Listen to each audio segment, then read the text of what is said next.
It is not food insecure, it's starvation, and it lurks in almost half the country's homes. So if you plan to lay down, hold your nose and vote for Joe, have the guts to admit that you chose to submit and that you decided lending your support to a pedophile must be a step towards hope.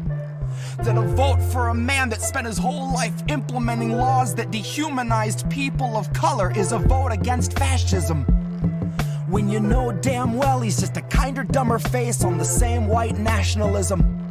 So baby, throw away your scruples with the memories of your activism. Watch your weak resistance usher in a fucking cataclysm.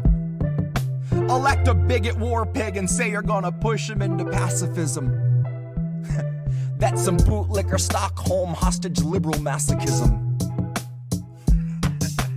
Bootlicker Stockholm hostage liberal masochism. Baby, that's some fucking bootlicker Stockholm hostage liberal masochism. God, that's some fucking bootlicker Stockholm hostage liberal masochism. That's some fucking...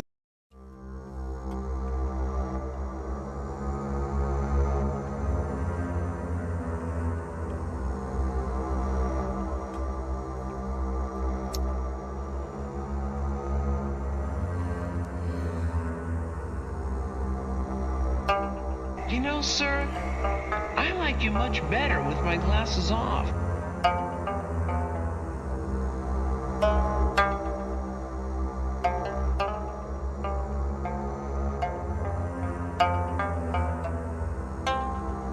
I guess I was born with the curse of foresight, 'cause I knew Joe was only gonna represent the war side.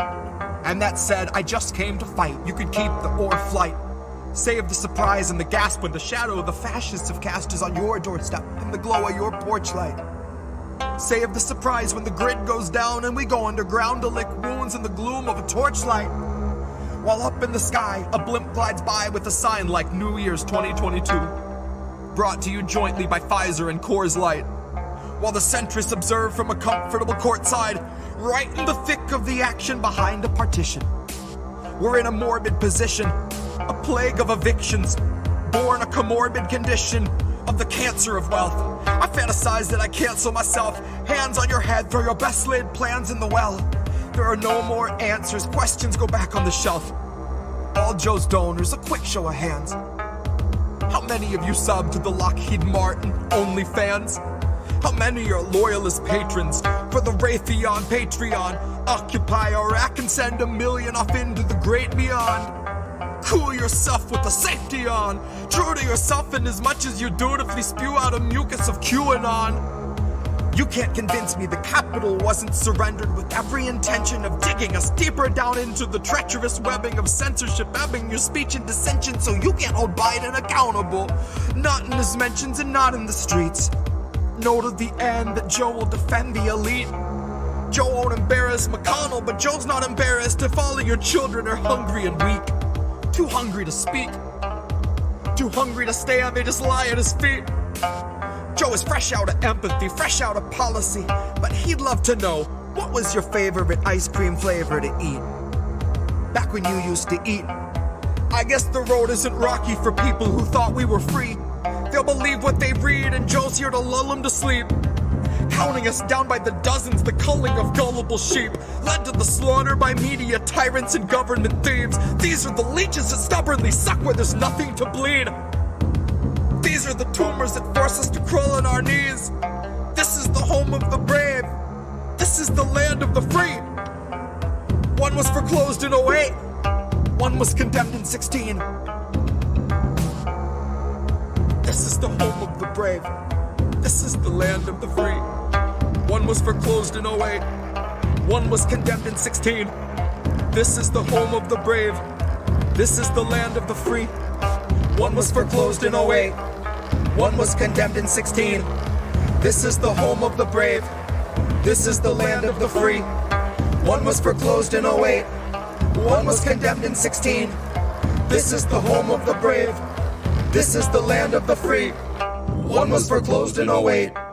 One was condemned in 16. This is the home of the brave. This is the land of the free. One was foreclosed in 08. One was condemned in 16. This is the home of the brave. This is the land of the free. One was foreclosed in 08. One was condemned in 16. This is the home of the brave. This is the land of the free. One was foreclosed in 08. One was condemned in 16. This is the home of the brave.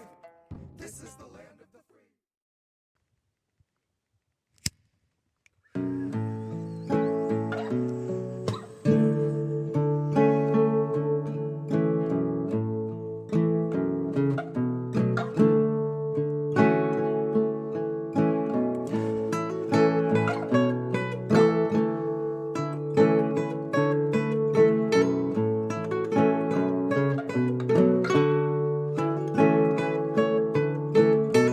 My lips, brand new taxes, starving all the billionaires and neutering their Visa Maxes.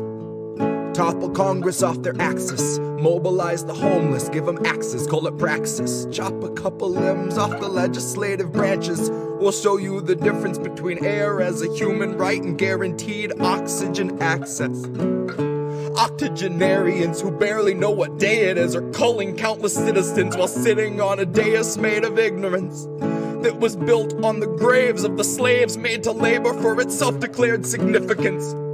And all to build a Congress full of millionaires who make their fortunes insider trading while they shit on all the indigent.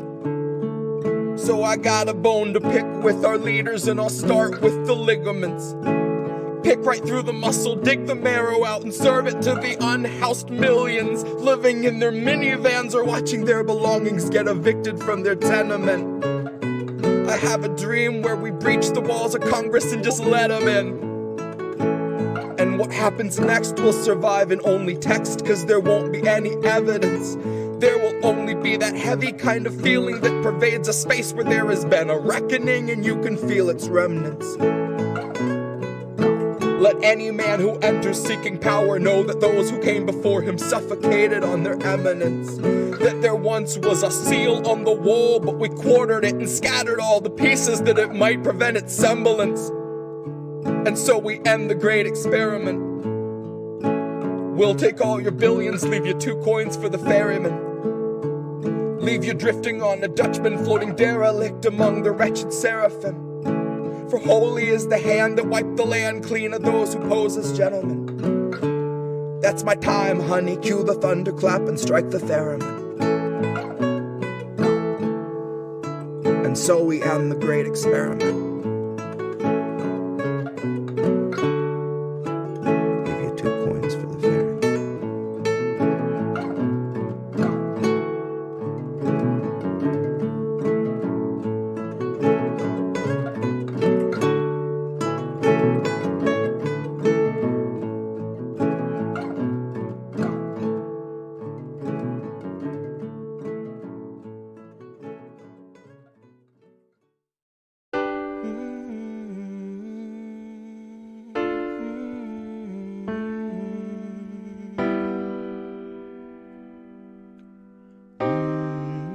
I think I liked it better being blind, when I couldn't read between the lines, and when I couldn't see the cracks in the structure that lay bare before me the whole time.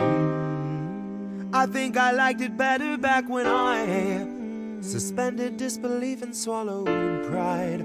I thought I knew the difference in the red from the blue, but they both bleed us so dry. They both bleed us so dry. My favorite songs don't hit the same way.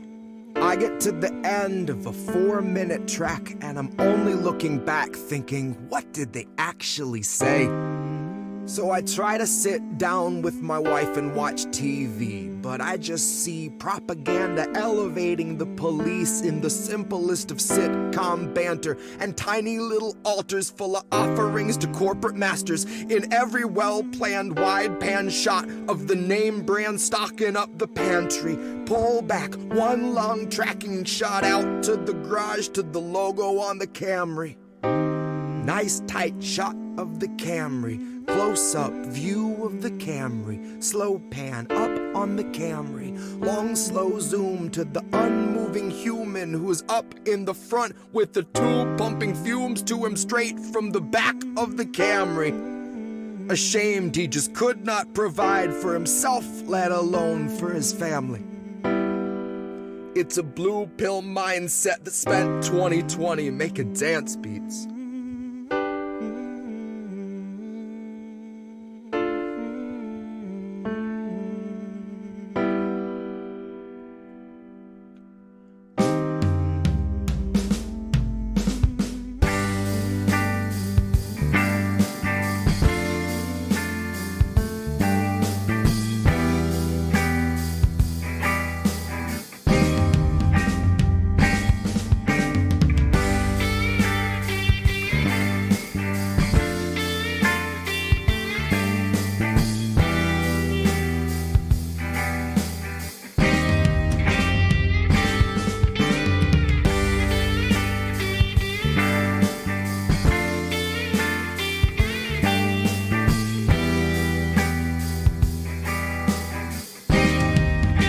I think I liked it better being blind, when I couldn't read between the lines, and when I couldn't see the cracks in the structure that lay bare before me the whole time.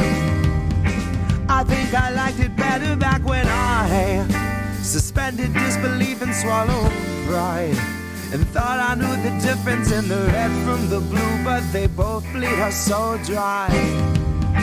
They both bleed us so dry. Ignorance is bliss, which explains why a lot of us are so fucking happy. Quick to take the trip for all its trappings. Never one to ask what's up, what's going on, or God forbid what's happening. A lot of us would strap into the ride and then spit right in the eye of the guy whose job it is to snap your fastenings. But maybe we're all born with that capacity. Maybe each of us comes standard with humor, compassion, malice, and audacity. Some of us are blind to the system, but some see it fine and say this is how it has to be.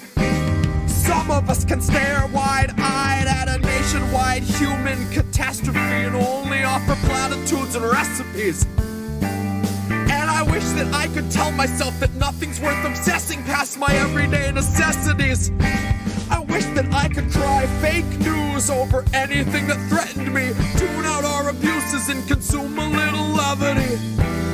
Wish that I could offer up my son a smoother destiny. Wish I had some better lessons for how best to answer questions for the things I've been perpetually questioning. But I'm too busy looking at our leaders, wondering what I might be missing from their messaging. Trying to find the reasoning to let 250,000 people meet an early reckoning. And even though I know the truth, it's hard to swallow something that's so literally sickening. Hope is ever dwindling, COVID ever beckoning. Winter slows your breathing, but your pulse is ever quickening. Even though I know the truth, it's hard to keep listening. I'm done with my epiphany, my innocence is blistering. I'd like to think I'd taste the earth before I'd ever kiss the ring. Hard to speak the truth and harder still to keep listening.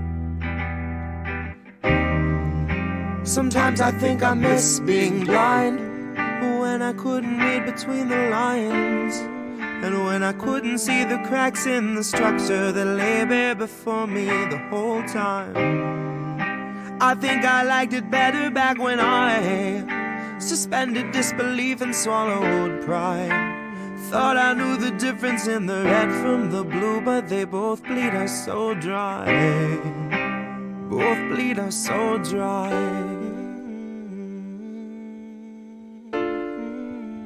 Both bleed us so dry.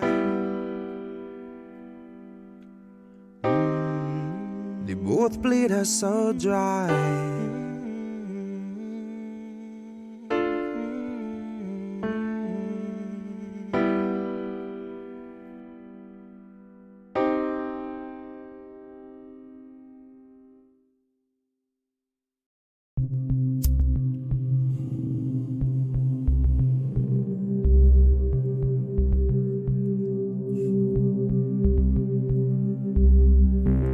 And you don't stop, just push through and you don't stop.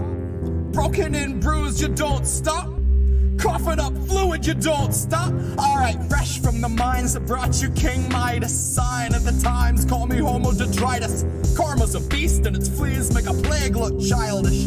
Are we home of the brave or the best or the brightest? None of the above, and my answer's as final as one wrong look at one of Brooklyn's finest. Now Barack was a real class act, better walk to The Hague so stylish, where he can perch on a warlord's throne, made a little known Middle East drone violence. Buddy, they were logging mileage while you and your smartphone were both on silent. Too busy hailing Barack as a well-spoken token that prejudice was dead and America had woken up when all along our bigotry was thriving. In a rising red vitriolic tide so thick that it is binding, like a contract of slavery they gave us in writing. Loophole amendments that lay on their minds and then go into hiding, so they can legislate slaves to a 20-cent wage if they're on the inside. The road isn't long, it is wide, and there's not much winding. They just lead you to a lifetime of small crime, bring you back and put you in a line, doing sweatshop labor for a couple fucking dimes. And you can spend your whole life here being beaten by a staff of steroid gym rat white nationals.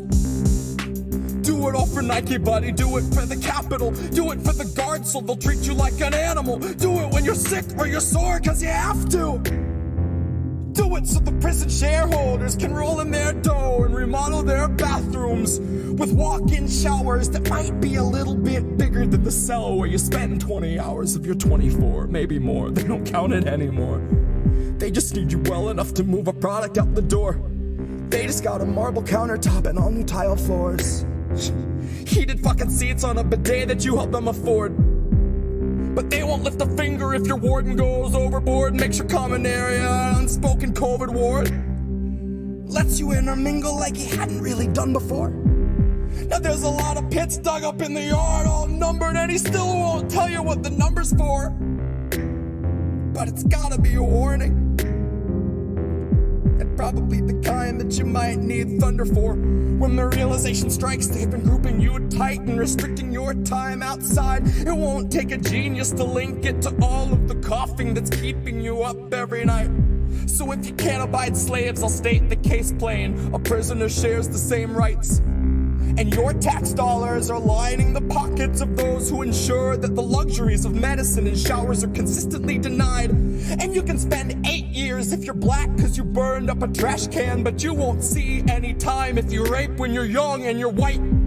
And in 5 years' time, that white rapist guy gets a job as a guard where he finds a new prey to dehumanize. And it's ingrained as a part of our system of justice so deeply that it's not scrutinized. And if we're talking capital punishment, all of these assholes with bludgeons who call themselves justice could probably be euthanized, rather than giving them 70 humans to supervise, torture, and brutalize. Sensitivity training can't teach you the value of human life. It's a message that's basic. Our nature has shaped it, and culture is born out of breaking it down and then seeing it crucified. I feel like I'm watching every day with exponentially more lucid eyes, till I'm drooling out my cheek and down my side, and my eyes are the dullest shade of overdose white, when just a dose of reality hits like an overdose might. It's a gross mentality that keeps this country going, makes you wonder why we're keeping it alive. And we don't stop, just push through and you don't stop. Coughing up fluid, you don't stop. Guards gang rape you and you don't stop. They take your commissary, you don't stop. Your mother's being buried, you don't stop. When nothing is forgiven, you don't stop. When life's not living, you don't stop. You just push through and you don't stop. Coughing up fluid, you don't stop. God's gang rape you and you don't stop. Broken out bros, you don't stop. They take your commissary, you don't stop. Your mother's being buried, you don't stop. When nothing is forgiven, you don't.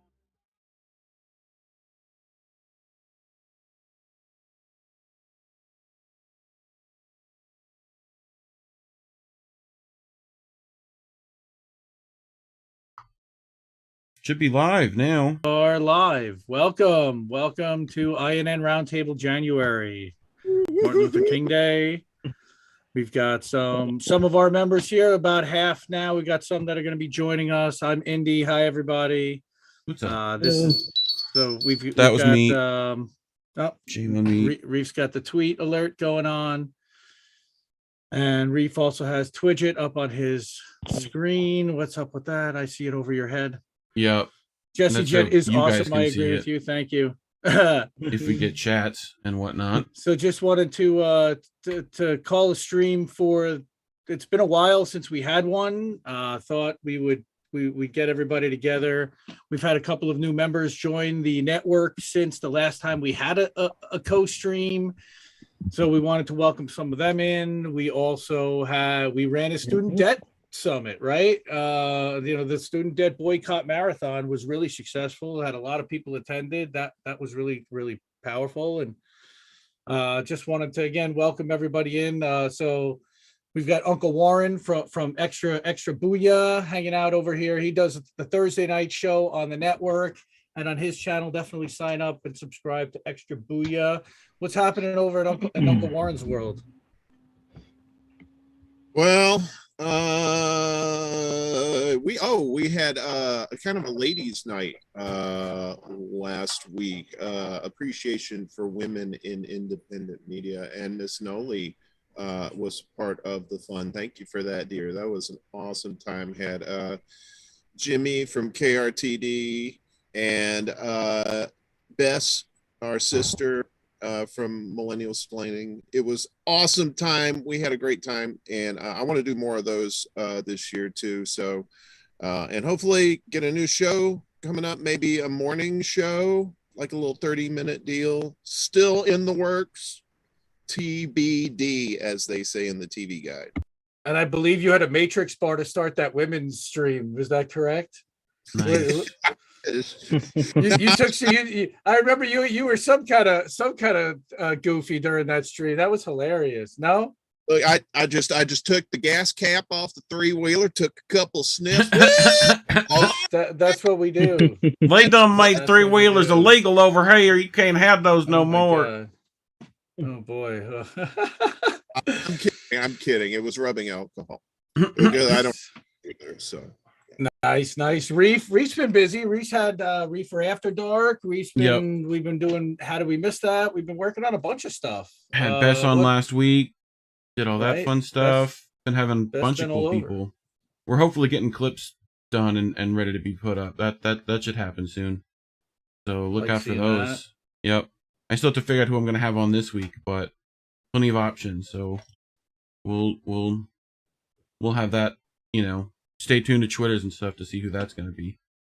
But anybody wants to hang out and get high on camera with Reef, definitely reach out at Reef Breland, because that show is hilarious. It's a good time. We do some Reddit cringe, in addition to talking about some weed stuff and some cannabis legal stuff, and it's hilarious. Noli, my goodness, Noli's been through a bit of an adventure the last 48 hours or so, and oh wow, thankfully she's in a hotel room now, but it's been a bit of a tough struggle. Noli, I don't know if you've ever even been on camera on a network stream before, maybe once, but could you talk a little bit about your channel and what you're doing with it, and PAR and everything else that you're involved with, because there's so much stuff you're doing that people know you and love you for.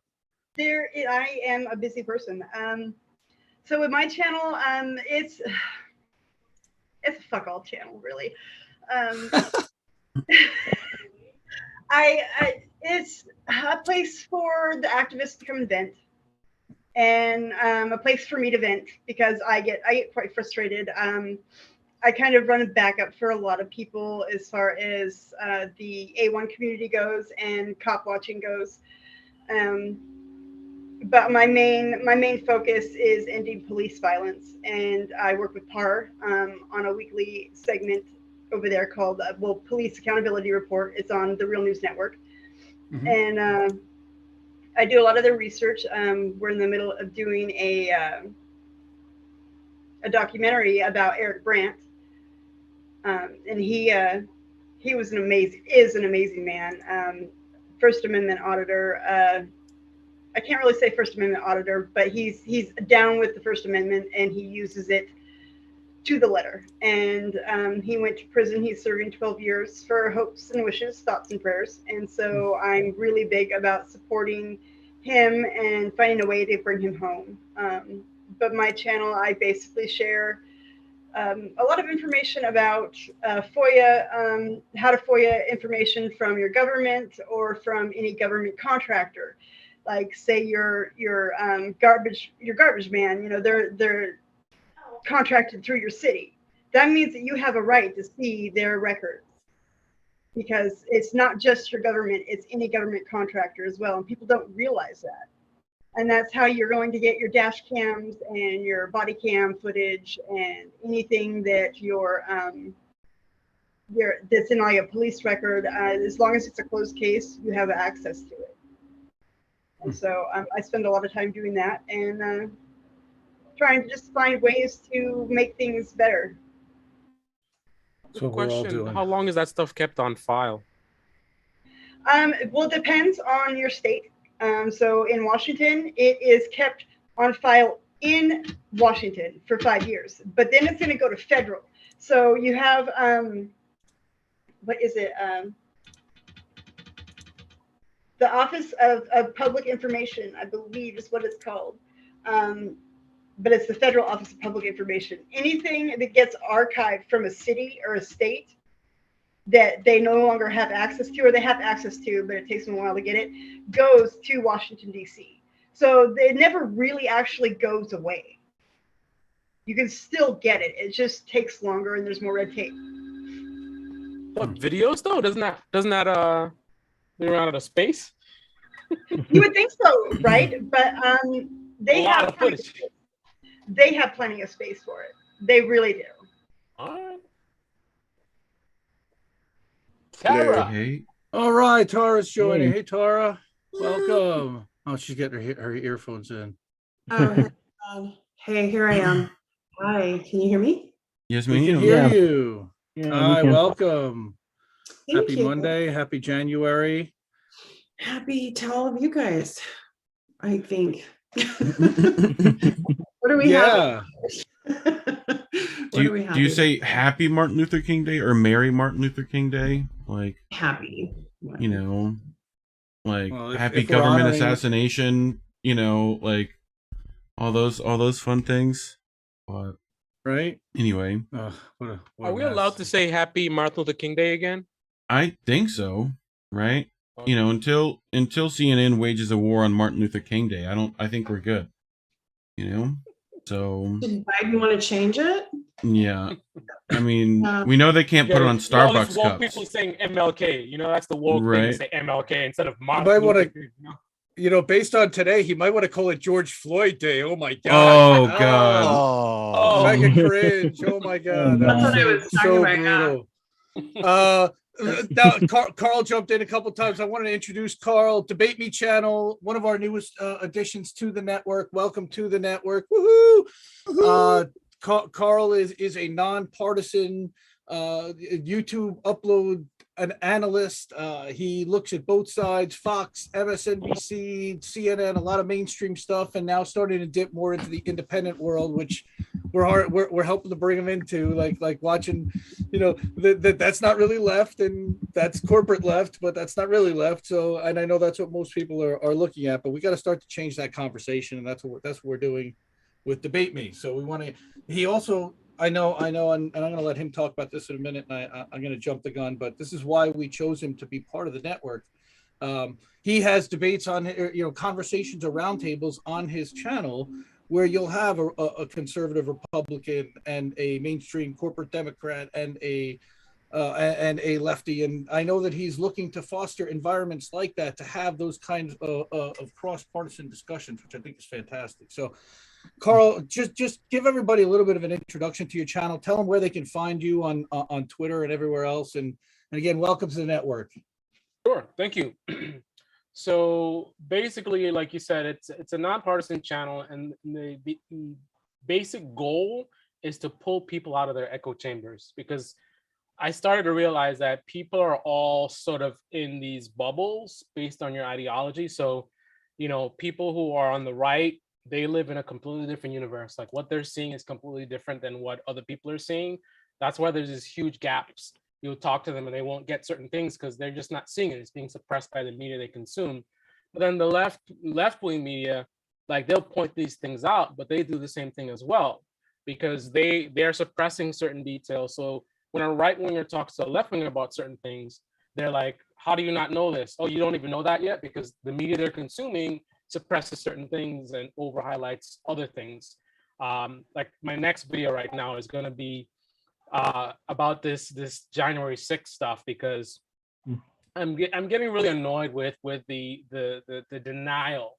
I mean, it's like 2022, and some of my subscribers they're so disconnected from the reality of what happened on that day. Like they're still talking about, oh, the cops let them in, and I'm just like, okay. So I have footage, clip after clip after clip of these police like fighting for their lives. I mean, the barriers being like just rushed, and they're like screaming, and we need backup or whatever. And that's my response to my subscribers who were talking about, oh, the cops. Of course, there's an incident where they let them in, right? But that's all they see. That's how the media is. Like they focus. So if you're right-wing media, you're gonna focus on everything that sort of puts distance between the people that share your ideology and what happened, right? So you're gonna focus on the letting them in thing. You're gonna focus on EPs, right? Anything at all. Oh, FBI might have been there, and you're gonna keep talking about those things, and then you don't talk about the other things. And that's why some of these people, like, they have no idea.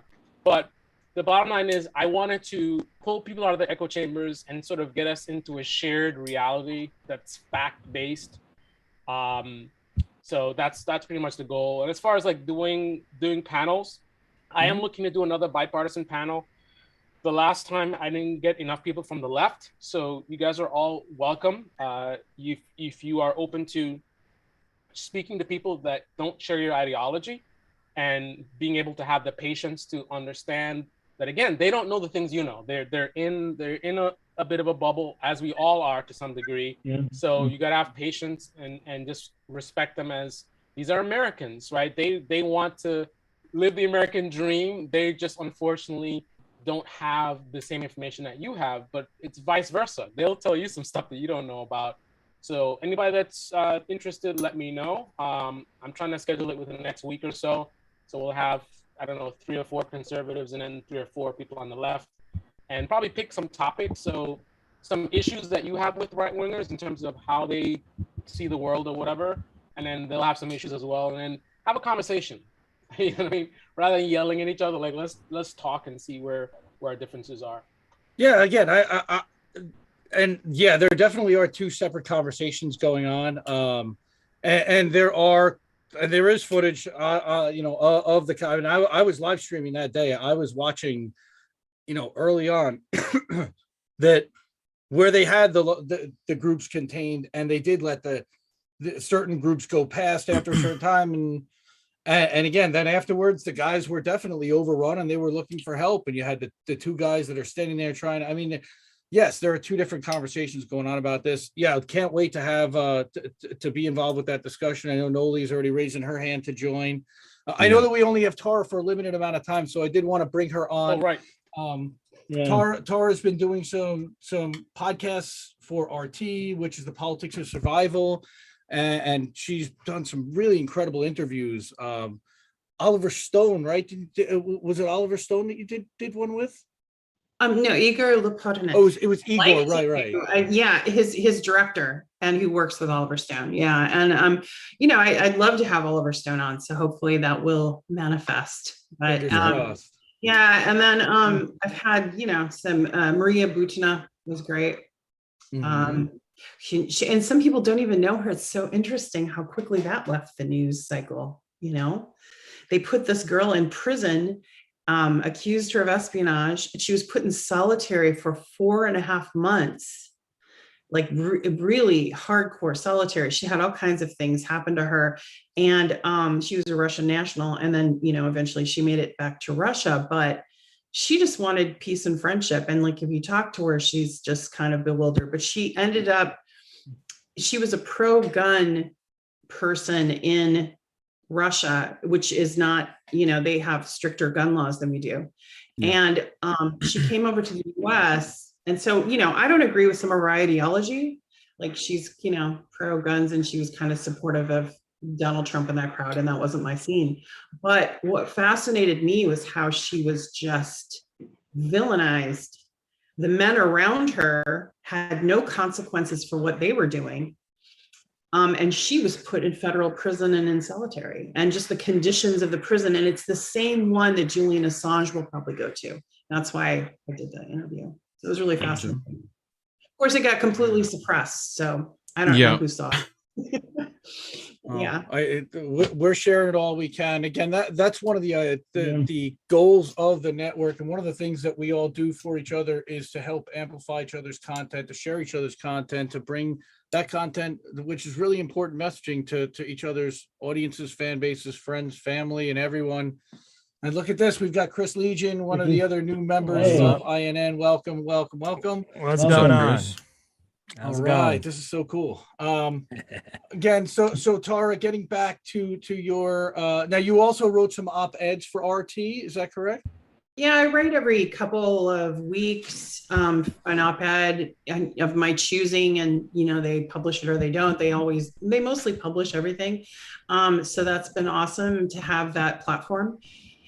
And I just wrote one about an Italian woman who brought forward a general that was inappropriate with her, an American general in the Army who was inappropriate with her.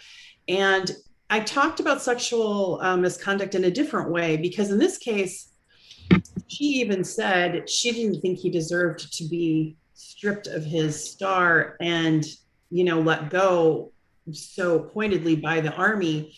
And the reason she said that is because other soldiers that were committing rapes or violence, nothing would happen to them. So it was this weird kind of thing where the Army wanted to get rid of him because in Africa they had done, and I don't know if anyone even knows this, that we have covert actions happening in Africa. And he was overseeing one where like 8 soldiers died and in Nigeria. And that was they did not want those 2 scandals to meet or to be out, and they fired him.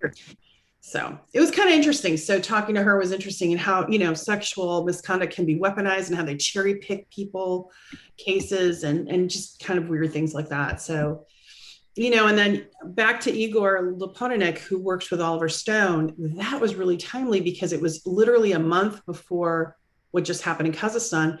His documentary released called Kazakh, if you have a chance to see it, about Kazakhstan, the history of it, kind of explaining it, to Westerners. And then Kazakhstan happened. So that was kind of interesting. So a lot of people, I think, still don't really understand or barely have heard about it, or heard something happened there, but what exactly it is, I don't think any of us really have looked too closely into it. I don't know if you could, if you know enough about it. I posted today, if you want to look at Brian McDonald is a really good expert on, those kinds of matters. And he just gave a little thing. It's on my Twitter feed. But bottom line, real quick, to move on, was just that, so a couple hundred people died actually as a result, and some were the police. But apparently American had, they believe that American CIA operatives were there, security forces were there, kind of ramping up these demonstrations that were done by people that didn't have the capability or the weaponry to do what happened, to try to overthrow the Kazakhstan government. And it's this strange thing where the elites of that government wanted in with the West. But then when things went awry, they asked Russia for help, if that makes sense. Where we're in the middle of it is because Kazakh sits between China and Russia, and it's a very wealthy country. And of course, America wants its fingers in that pie. So that's our interest. And we were doing our usual ops stuff in that country, I believe. And I believe the people that I talk to know what they're talking about. And so that's interesting that, again, imperialism kind of happening without citizens' permission, in this country that most people don't even know. I saw Robert Inlakesh wrote a piece for Last American Vagabond, also talking from the from a perspective that I guarantee you they're not going to provide in the West about what's going on there. So it's great to have all those perspectives and again, what's the Western journalism talking about? They're talking about the fact that it's like some kind of a Russian plant operation or something, but exactly how or why. False flag. Right, Yeah. a false No, flag they're operation. talking about the false exactly. flag is in Ukraine. They were talking Oh, that's about Yeah. Kazakhstan being that Russian was aggressing. That remember Blinken said if the Russians get in your house, they don't leave. He was basically implying that those peacekeeping forces that went in the CTSO, which is an agreement that was made with Kazakhstan, and they're a peacekeeping organization for that region, that they would never leave. They left after a week. So Blinken can just, Right. whatever. But he made that really incendiary statement. If the Russians get in your house, they don't leave. And it's like, how could we possibly as Americans even look at that and like take that seriously? They're gonna shut off our AC and our heat. What? Sorry, do we have Rachel Maddow here to do this story? I don't see. Yeah, exactly. You give the point counterpoint. Yeah.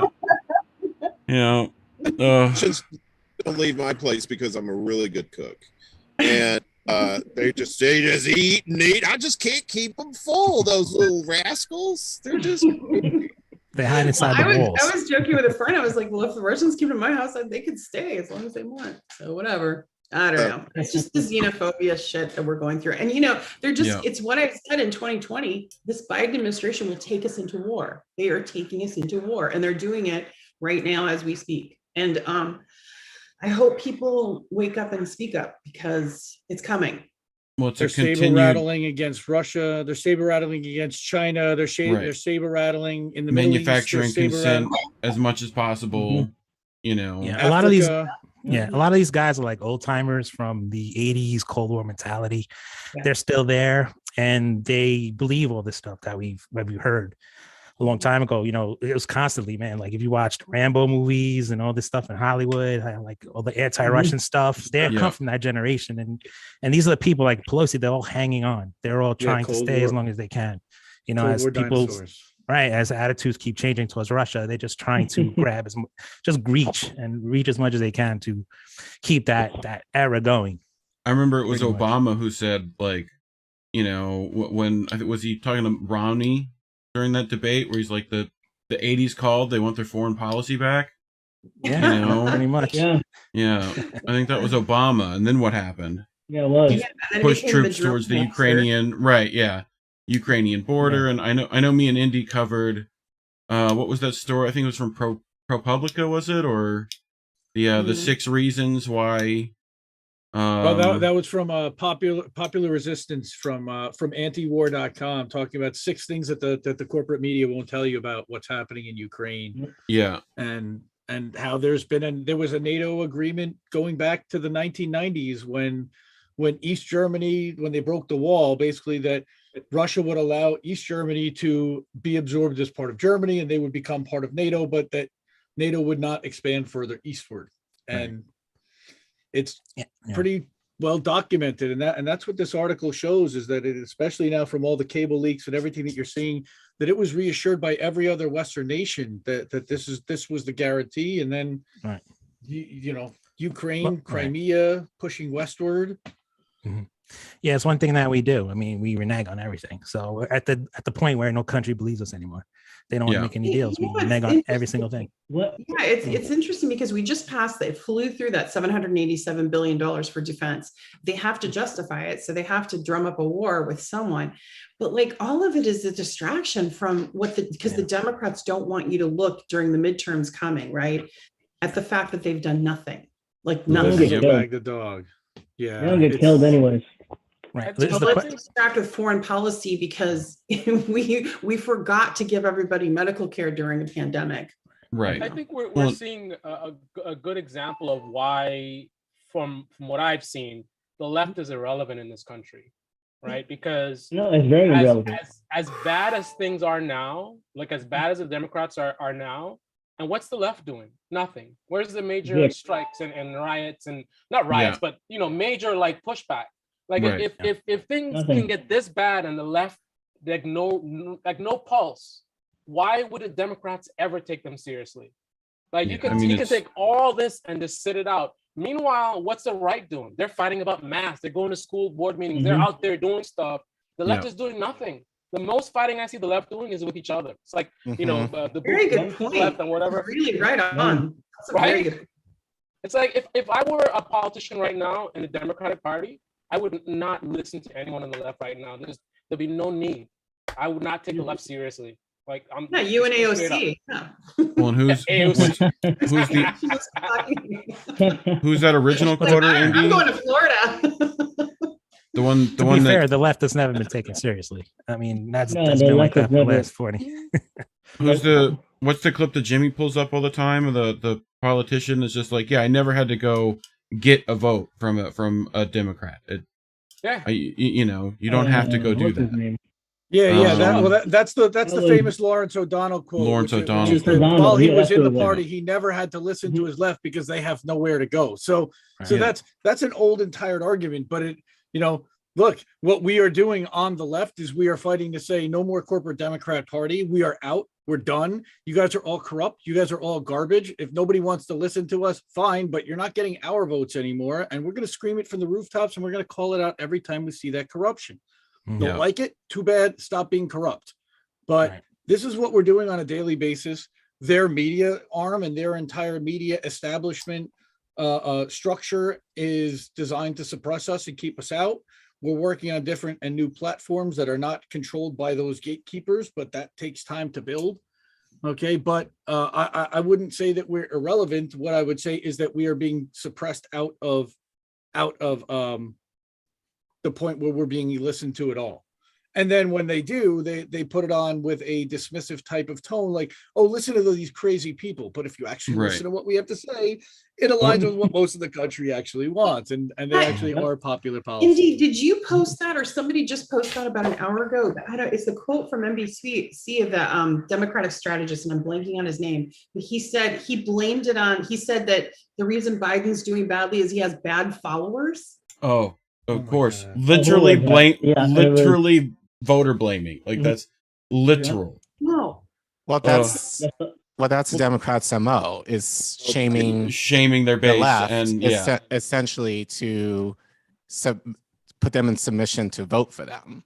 Whereas, just like what Michelle Obama did a couple of weeks ago, shaming the left, when I'm sure she has Biden on speed dial, basically being like, what the hell are you doing? You need to offer something to these people to make them vote for you. One of the big problems, this is some of the stuff I cover, but people like Brian Tyler Cohen, man. And I don't know if he's getting paid by the Democrats, but this guy, he must be, man.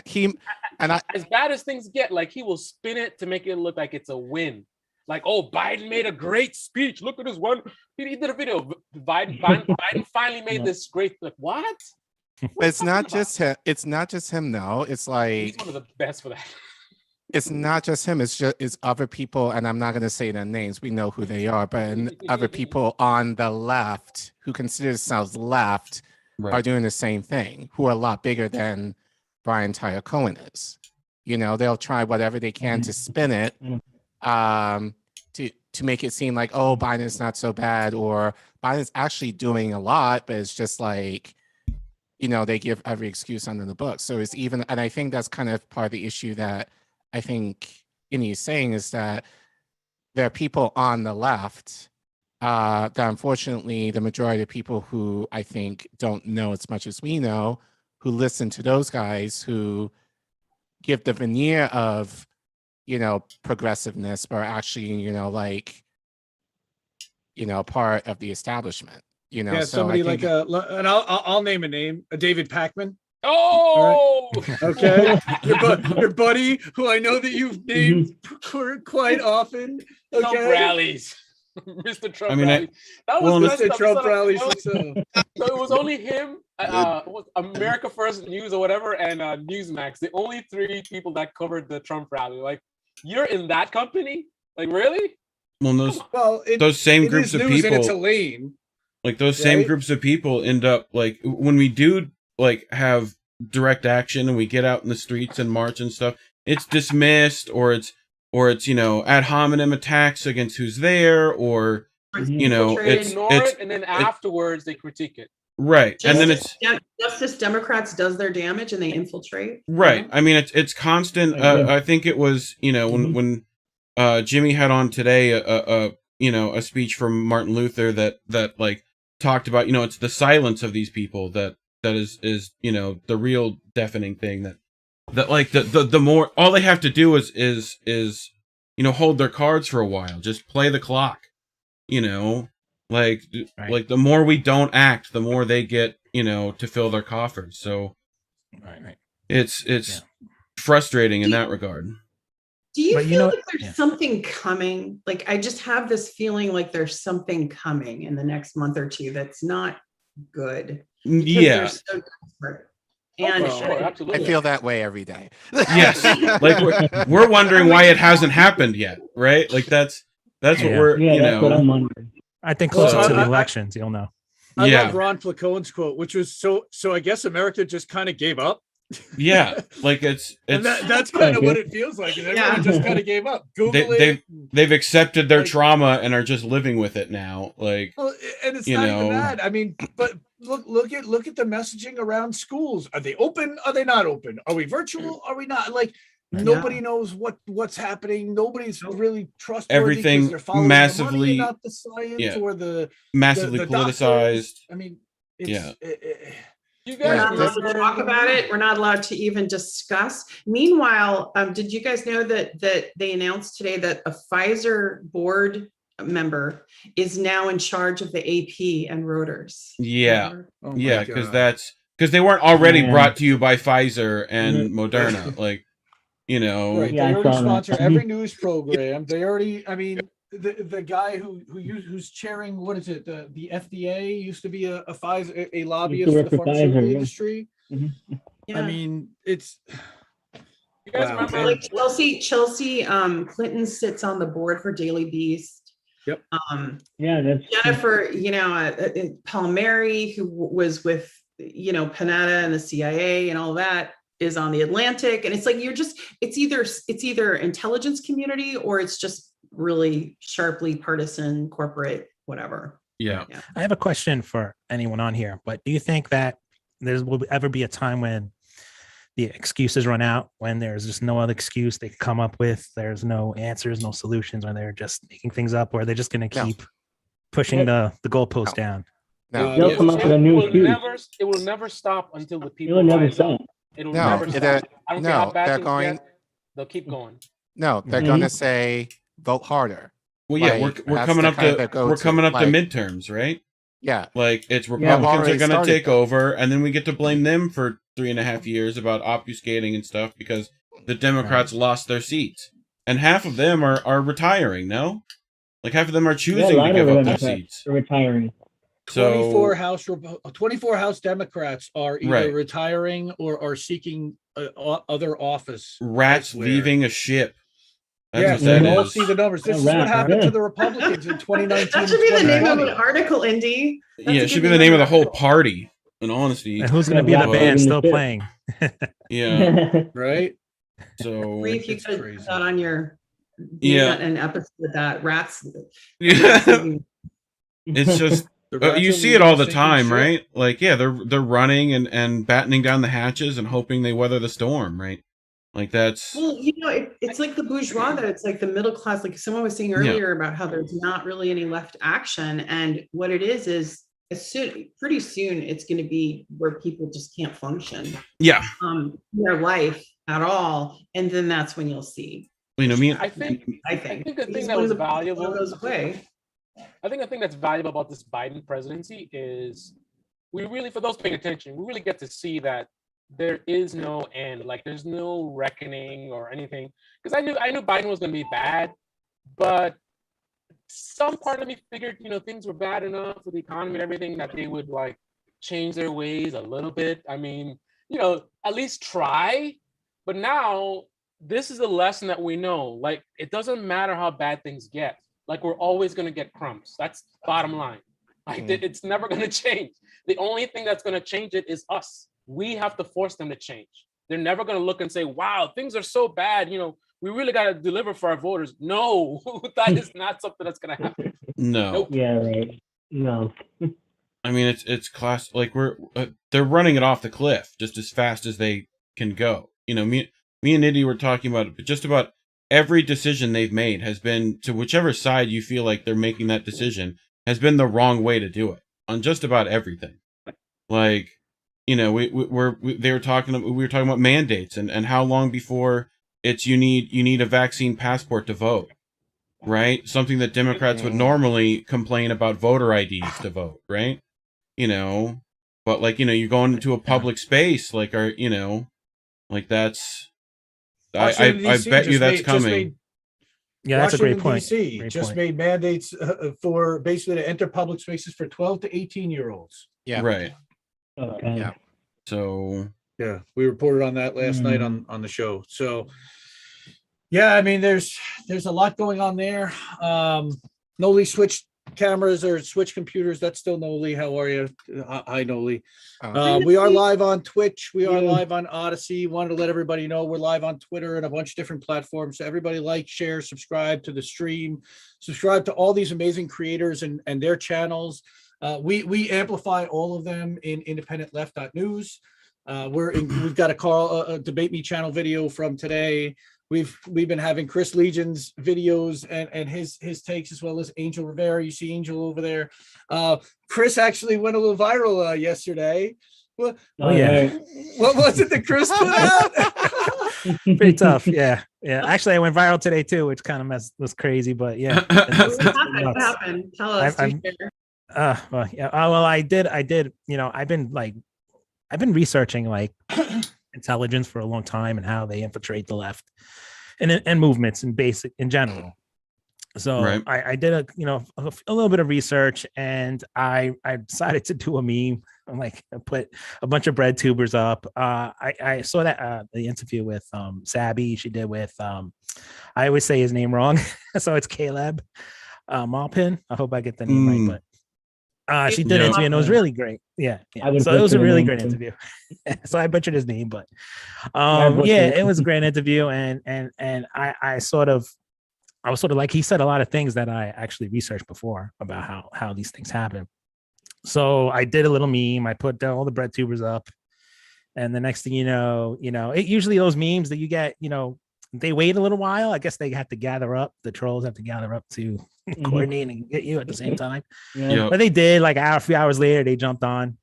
A lot of like Vosh fans and stuff. But it was just, it triggered them, so it went viral. So I decided to do like a video on it. Your one today was pretty choice too. That one was good. Yeah.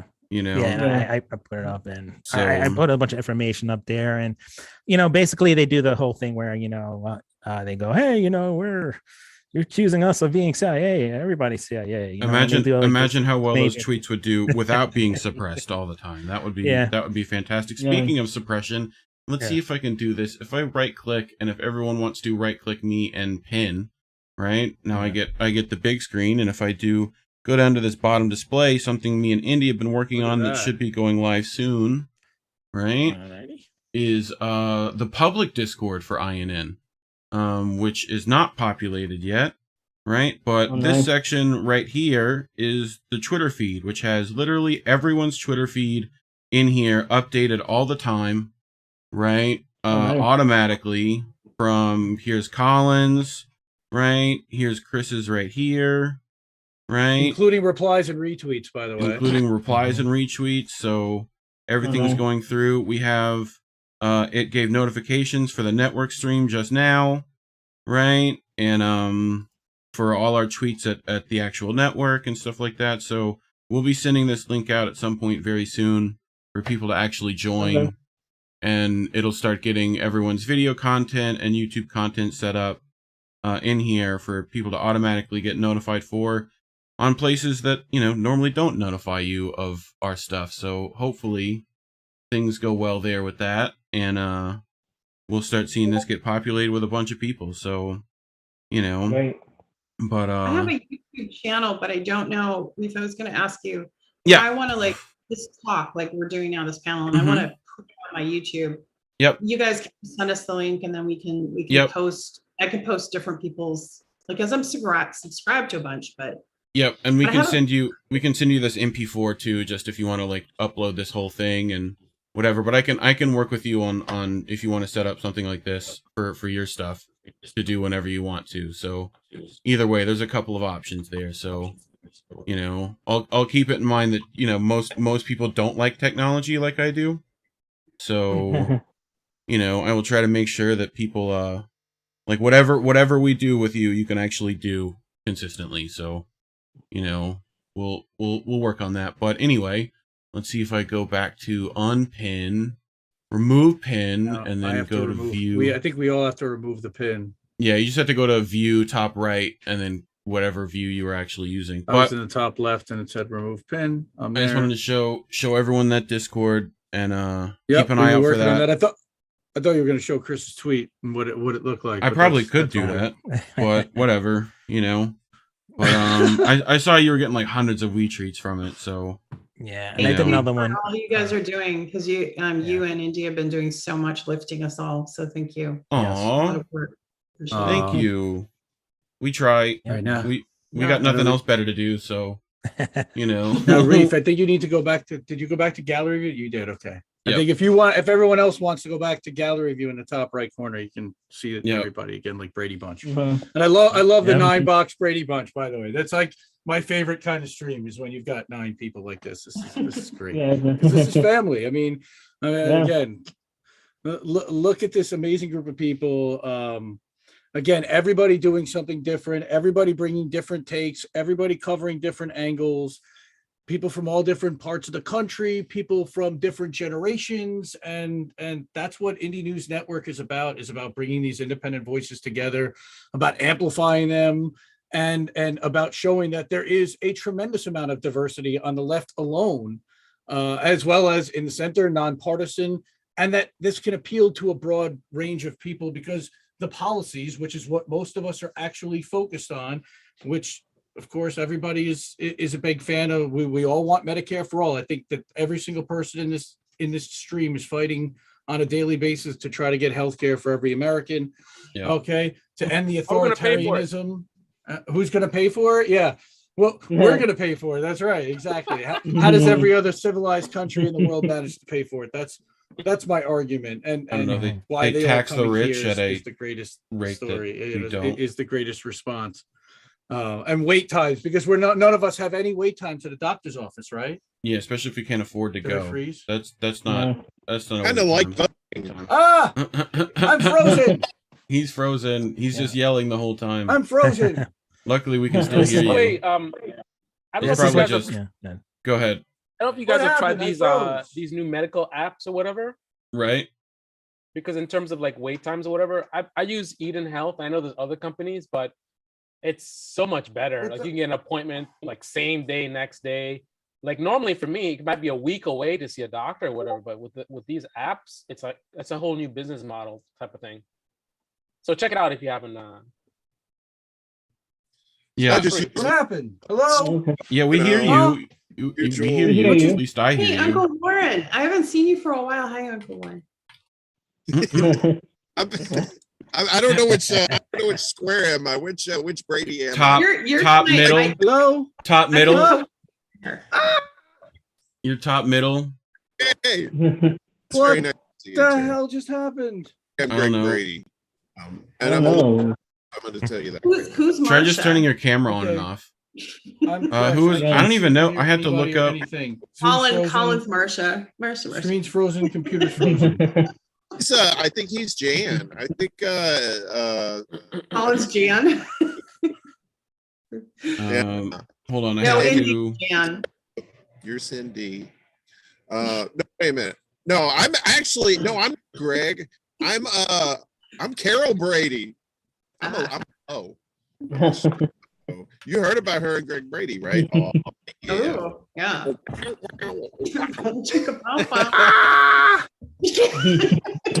Why is he yelling? It was the Just Brady fix it. Bunch up. Reboot and come back, I guess. I don't know.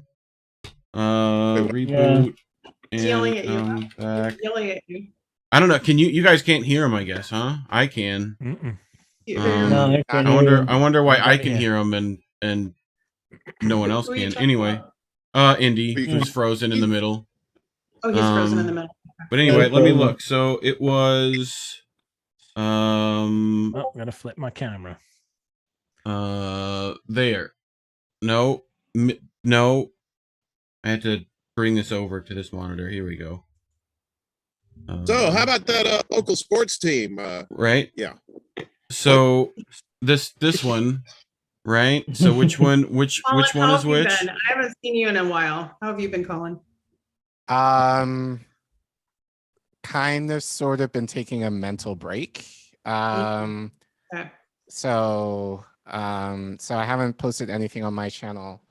Yeah. Well, I started it and then I went on hiatus almost immediately. But I think part of it is like I tell people, I don't want to put out content for the sake of putting out content. Like I want to put out stuff just kind of into my philosophy that I'm passionate about, or things that that really interest me, that I want to take a deep dive into, and not necessarily have a, like this is a yes thing or no thing, but like find nuance in various topics that are related to East Africa, and I think how it connects to the African American experience in the West, that I think can be worth more of a discussion versus just quick talking points. So obviously, in order to do that, there has to be research involved, and then obviously, like the main thing is getting people, in East Africa to kind of speak to those issues. So, which is also very difficult. But that being said, I don't want to call it my resolution, but my goal for this year is definitely, upload more content. But I think, definitely trying to start getting more African voices on the ground to really highlight and really give them a platform to share, some of their experiences, and then like, just kind of talk about issues that, like we only hear from the West/American perspective, and never on them as far as what their perspective is. And one issue that I think that's kind of bubbled up to the surface for me, I think, is China's involvement in Africa. I think especially with the Belt and Road Initiative, and I think especially on the left, there's a lot of people who kind of feel like, oh, China's doing great work, trying to uplift, developing countries, and developing infrastructure. And I think for me, having been on the ground and hearing from people on the ground that are saying that's not necessarily a good thing, I think, you can kind of look at that and kind of think of a like a mixed issue. But I think even people on the left are kind of very much pro-China in that regard, where I'm kind of like, we probably need to take a more nuanced stance on that, and then like make the evaluation from there. But we're hearing from people who haven't necessarily spoken to Africans about it, who I think are maybe just taking some of the talking points, maybe from China, or maybe talking points, or maybe, from the West, and kind of making their own, judgment from there, versus how about we try and connect with, Africans on the ground who can actually speak to that, since, they're there. So that's one issue that I think, especially in light of, again, I'm not going to say names, certain people's comments, regarding China.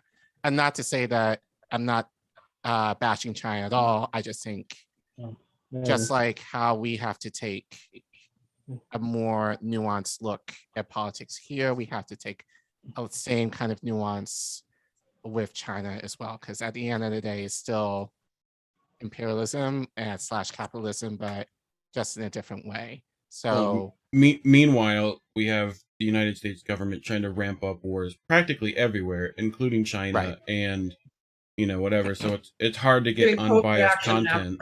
yeah, like either way, right? You know, like the only sources that, you know, we hear about, whether it's Russia, China, Venezuela, or whatever, are usually ones that have been allowed to sneak through to this side, right? So, Right. you So, know, like, so that being said, I really appreciate people like Fiorella who yeah, who has actually gone to to those Latin places. America and you know, actually has spoken, you know, just as far as the voting, like in, I mean, you know, in Convo the Couch in country. general was there at it takes January courage. 6th, They've been on. and yeah, like they've been just about everywhere in regards to like our imperialism. They've been Venezuela too, right? Have they, or Yeah. did they? I think so. She went to Yeah, Venezuela. it takes courage because you get put in that little book over there in the military industrial complex. They don't like that stuff. No. Hey, Colin. No. I think it's important. I think it's great to do more than just armchair it, you know, and I'm looking forward to getting free to travel again and going places. And, you know, I talked to a friend who's in Peru right now and telling me what's going on. Well, she was in Bolivia and got her husband is indigenous Bolivian. And so he was almost killed in the recent coup that was caused by us, by America again. And then went over to Peru, and then now Peru's having some rough times. So I don't, you know, it's really interesting to hear different people's perspective. And she wants me to come down there and check it out. And, you know, I mean, you probably won't come back once you leave. Like, you'll just stay over there, and probably would be better off, you know? I'm thinking, I don't know about you all, but I don't know. Yep. Amsterdam seems nice this time of year. World. So, you know, it shows you how people are not culturally aware of outside the United States. That's why we have this big problem with imperialism, because majority of Americans don't leave this country. So they don't know anything. So when the lies come through, you know, when the lies go through, people believe it right away. They don't say, oh, that's not happening in Venezuela. They just believe it.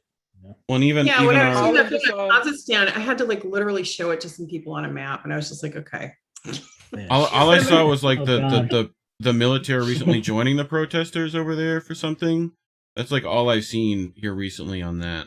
Like, but hopefully that's going well. You'd be surprised what people don't know. I mean, like for instance, in Puerto Rico, they used to do sterilized women there, right? Back in the days during imperialism. So they've done it. I mean, they've been doing things around the world forever, and nobody knows about it because majority of Americans stay here. They don't go anywhere. I mean Colin, going back to what you were saying about Africa, I saw a piece today, and I haven't had a chance to read it yet. I have it on my to-do list, but France is doing something weird in Africa. Do you know anything about what France is doing in this moment that made the news? No, but that wouldn't surprise me at all. I mean, like what they did with Vietnam and Oh wait, hold on. I think there's some ruthless stuff in France. I just wanted to make 2 points to you.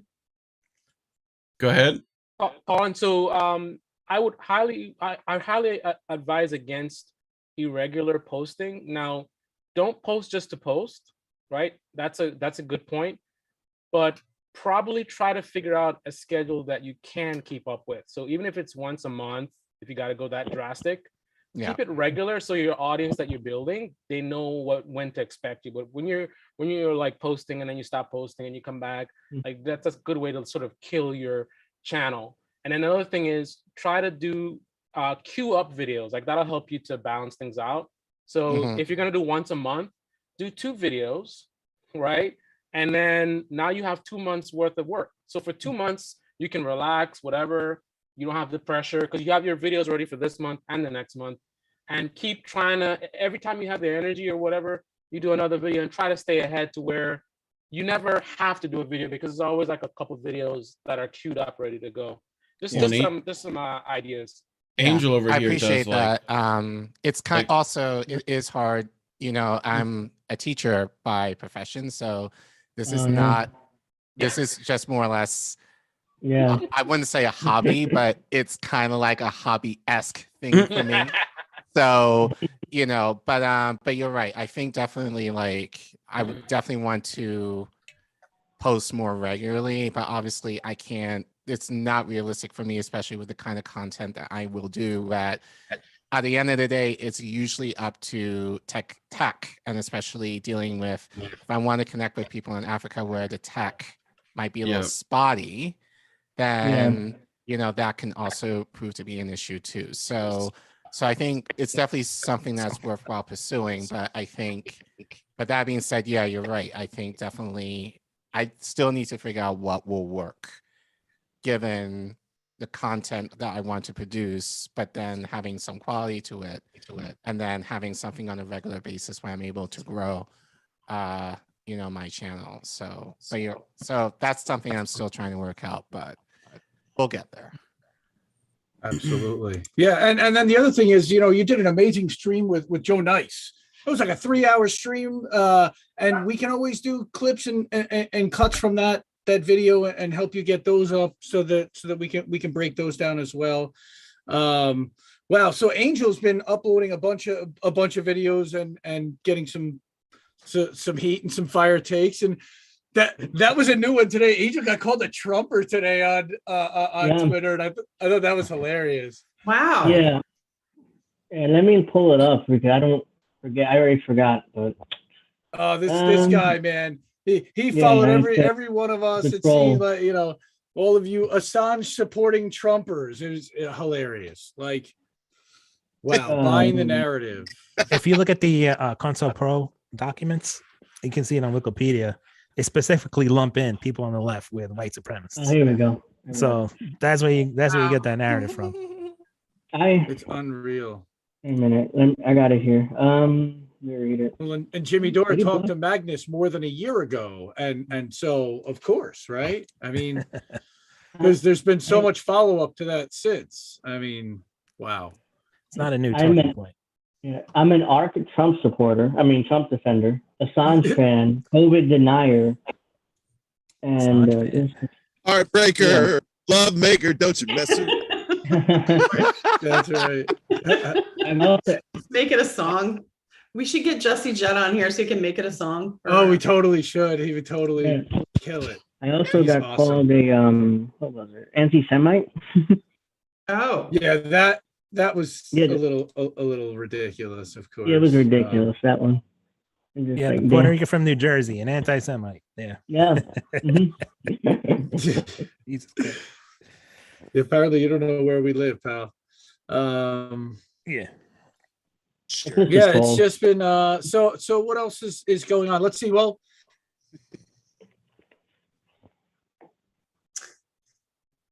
yes. I was gonna say there's been so much talk about cancel the student debt up until like last week, and then all of a sudden that just went away. They were talking about ways they could get, remember the progressives were all into that, and then now that's just gone. So I guess it's off the table now. That's not going anywhere. No. It was never on the table. It was never on No, the table. There's no table. no intention of doing that. Yeah. Where'd the table go? Building, there's no table. There's DNC. It's just another grandstanding attempt. The elections are in November, so we had to do something. Oh, I'm getting a lot of trolls, and I'm sorry, some of them went over to your threads. Everyone here, I've noticed that my trolls, so I'm sorry, like I come with trolls. So I think at this point, all of us have a few, so I'm sure I have trolls in my following me. So right, when they get obsessive about one of us, they can go get obsessive about another one of us, and yeah. We can That's the standard. Attention because you know, there's no such thing as bad press, they say. You know, it's like anyway. No, it is bad. You know why, Warren? Because what they're doing now, to me, this is what they've been doing. They're doing it to you, other people too. The trolls, instead of clicking, because they got that bad press is equal to good. What they're doing is going mass reporting us for false political information to get us suppressed or shut down. So it is bad. And I don't know what the answer is, but I wish an investigative reporter would do something before the midterms on the purchase of troll farms and how they go after citizens. I just, you know, as long as they're Katie Halper should do a show on it. Yeah, I do like the troll that gives us threat levels. So that guy's pretty cool. The threat levels, the numbers and stuff. It's just an arbitrary thing. It's like, well, I mean, we got Was it you and you know, people got put on anti-vaccine, anti-mandate list. Like someone made a list. I did. Yeah, like Yeah, I did. I got put on there. Of anyone who voices any of those concerns got like put on a list, and you know, so yeah. I mean, it's just and then again, mass reporting. You know, we lose, you know, Twitter friends all the time to like, you know, getting reported for stuff. So Twitter's got me like straight up every video that I post on Twitter or every piece of information that I post on Twitter is like blocked off to where it's for like sensitive material. Right. Well, yeah, and it's don't believe your lying eyes. It's literally 1984 at this point. It's exactly. Yeah, like it's crazy to me. How long before something does happen? I think Tara's definitely right that something's on the horizon, but you know, I don't know what that is, or you know, or what it'll look like. I'm worried about what it'll look like because it looks like the, you know, right wing are the most activated right now. So yeah, I mean, as empire dies, they're gonna go to more draconian measures. That just happens with every dying empire. So it's inevitable.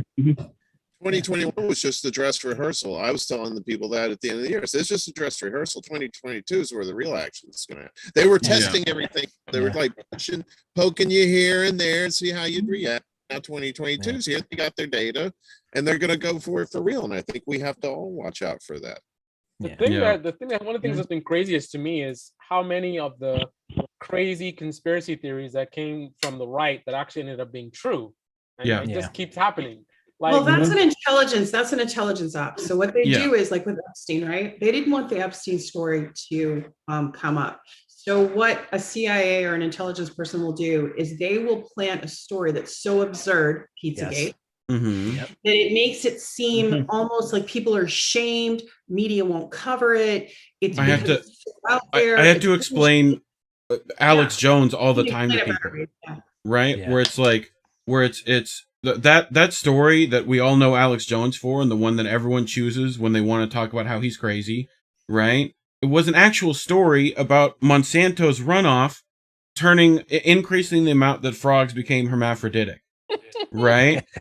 He turns that. Alex Jones then takes that story where Monsanto's suppressing their own scientists at research they funded, right?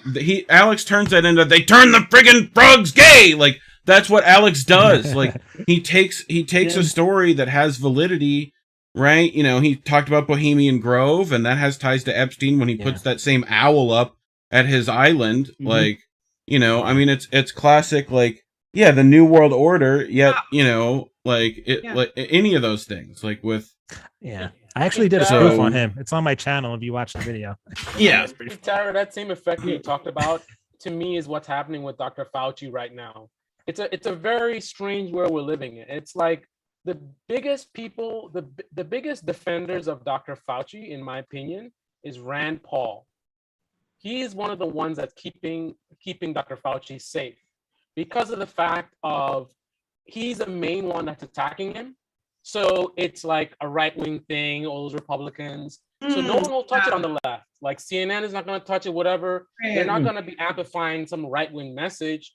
So Fauci's safe. Like the more Rand Paul. But what about Robert F. Kennedy Jr.? He just wrote that book, and that's becoming a bestseller. Robert, you know, he's on the left. What do you think of that? I mean, what does that mean?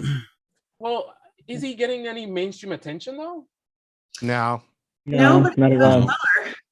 That's definitely being backed. I mean, you see Kennedy Jr.'s book. You know, like only person who might have talked about it recently has been Jimmy and Rogan.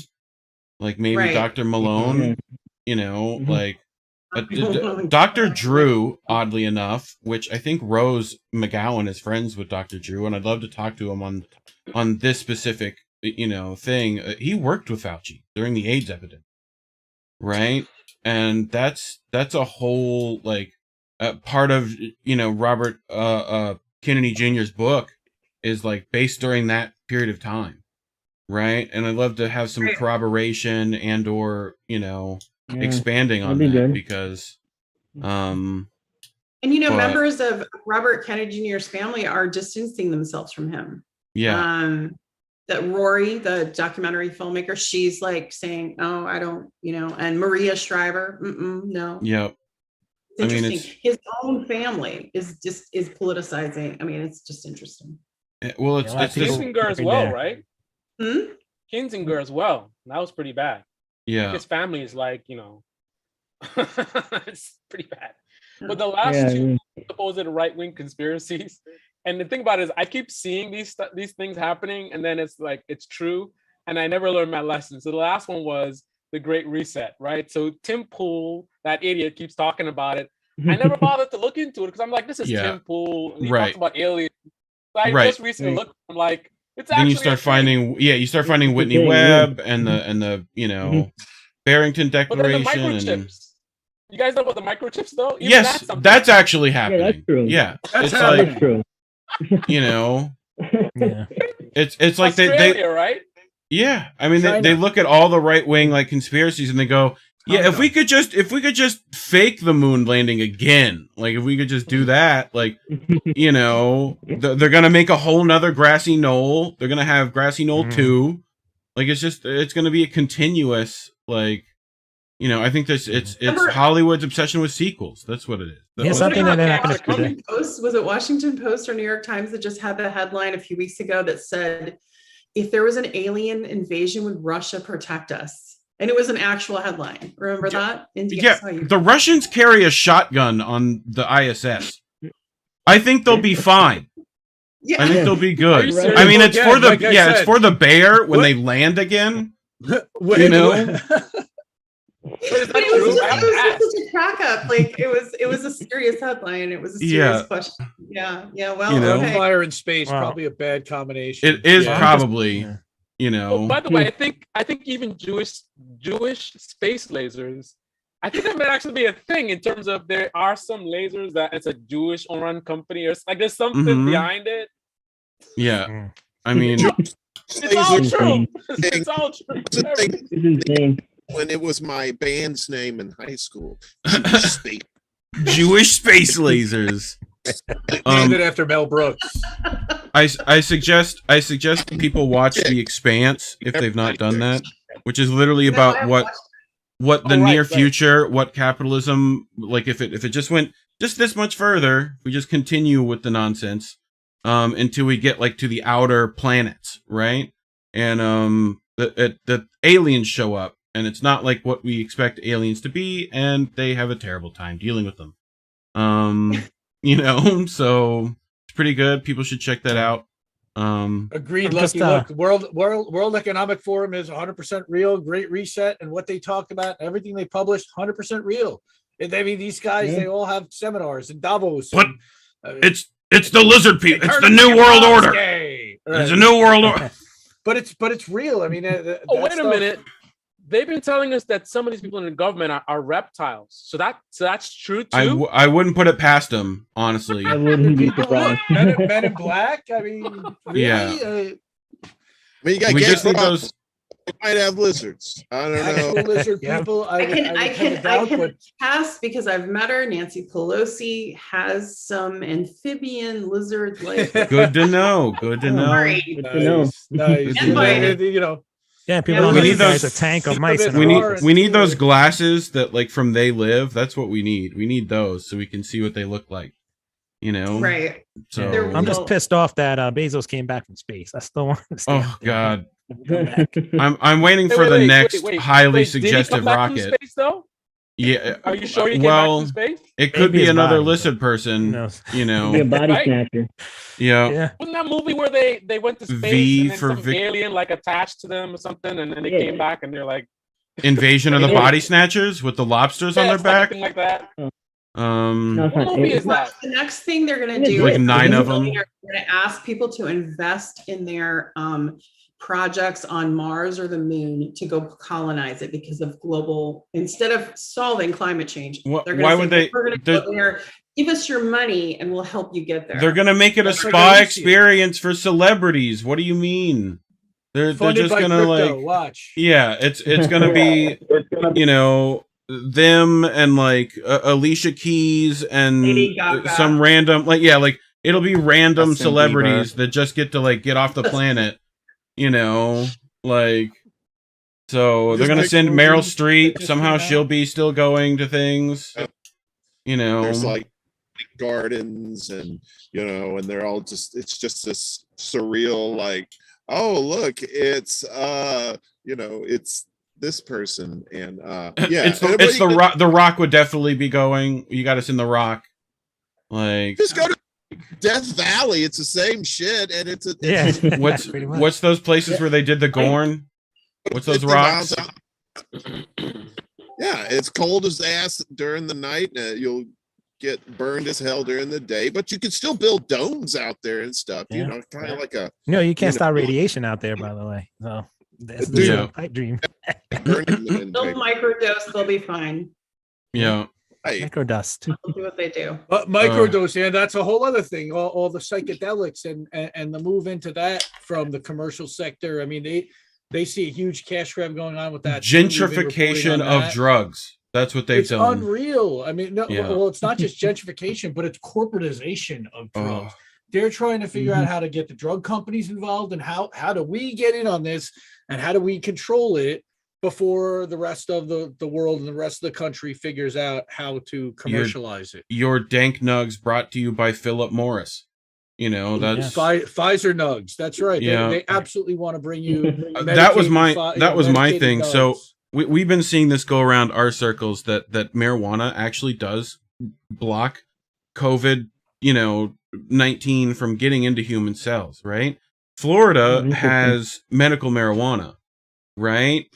If DeSantis wants to, I think he has the power of adding COVID to the list of approved things. So here's hoping, because if you really wanted to stick it to the libs, that's a move, so but he has to have a couple of weed stocks that get bumped up from doing that, so but I called it who weed knows? Derna. Yeah. Weed Derna.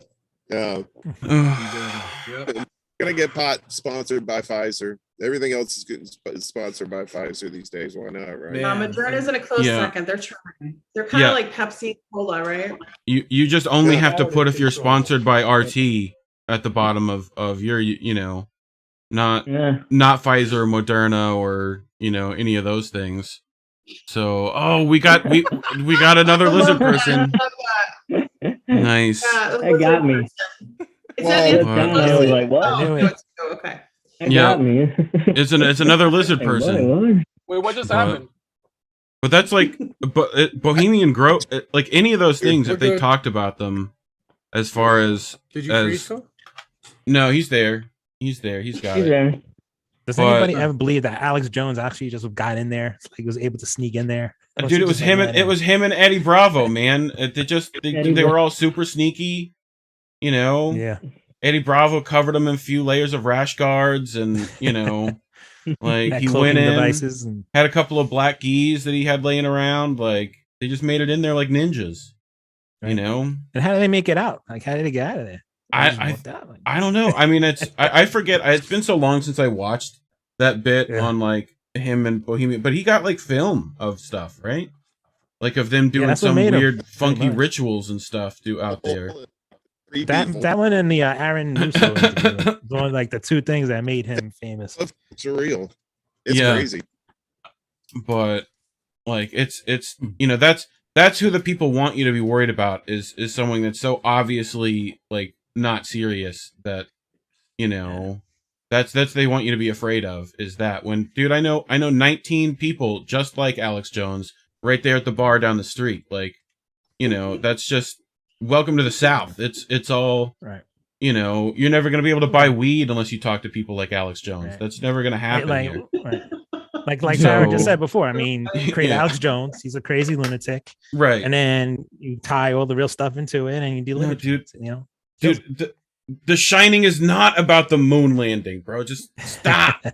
Like you got to ruin The Shining. It's a good movie. It's like the Friday news every day. Like they're They're just trying to let it out. You know, Friday news dump. They wait till Friday 5 o'clock when everybody's going home for the weekend. They always drop the worst news on you, and they're just hoping people don't pay attention to it. And that's essentially what they're trying to do. And they're washing it through all of these other outlets. And they're saying again, look, I hate to say it, but they're even using Jimmy in that way. Look at all the stuff Jimmy's doing to question what's happening with the science and with the lack of logic that's being applied and lack of consistency. That's very nice, Warren Lizard. Yeah, that's Is that's from Enemy Mine? Yeah, that's Enemy Mine.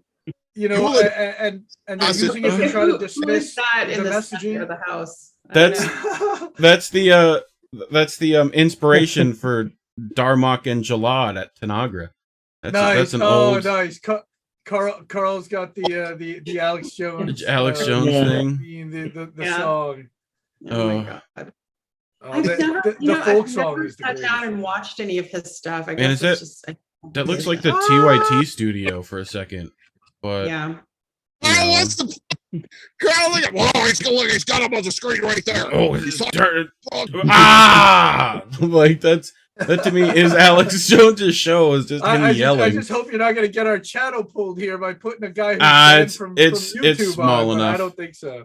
Nah, it'll be fine. Yeah, But wow, it's just kind of weird to share a screen with Alex Jones, I have to say. It is. Yeah. You were on a panel with Alex Jones? Wow. Thanks for that. I'd be taken out of context. I mean, Jimmy did get to spit take his tea at him, which is I would have killed for that opportunity,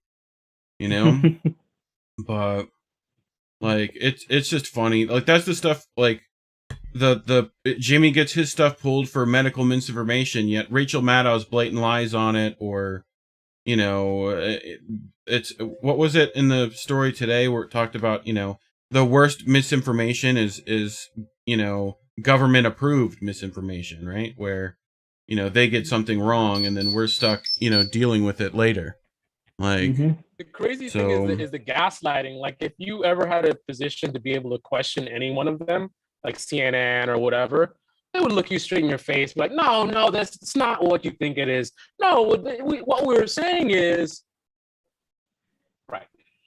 I'll let you guys know how it's going, but I'm suing. Remember, I'm suing the New York Times for privacy. They accidentally printed my social security number. Oh, the first national story. Yeah, so it was online for like hours. So I'm still living the nightmare of when your social security number is on the front page of the New York They put your mother's maiden name out there too. I mean, exactly right. They put my congressional ID, and back then they put it on there without blocking it out. And so anyway, it's a privacy lawsuit. So I'll know later this month. That was the article where they put the hometown where you first had your first kiss and your favorite band. I remember. Yeah, I remember. Well, that was all summer. That took all summer for them to go back, because I'm old. So they had to go way back. Literally. They had to find the microfiche that's, in some library, like back at, Microfiche. Password question. That's right. Yeah. Or computers. Yeah. They got to go through those old newspapers, Dating all these Gen Xers here. I am not joking. They did interview my high school boyfriend. I am not joking. The New York Times called my high school boyfriend and my high school drama.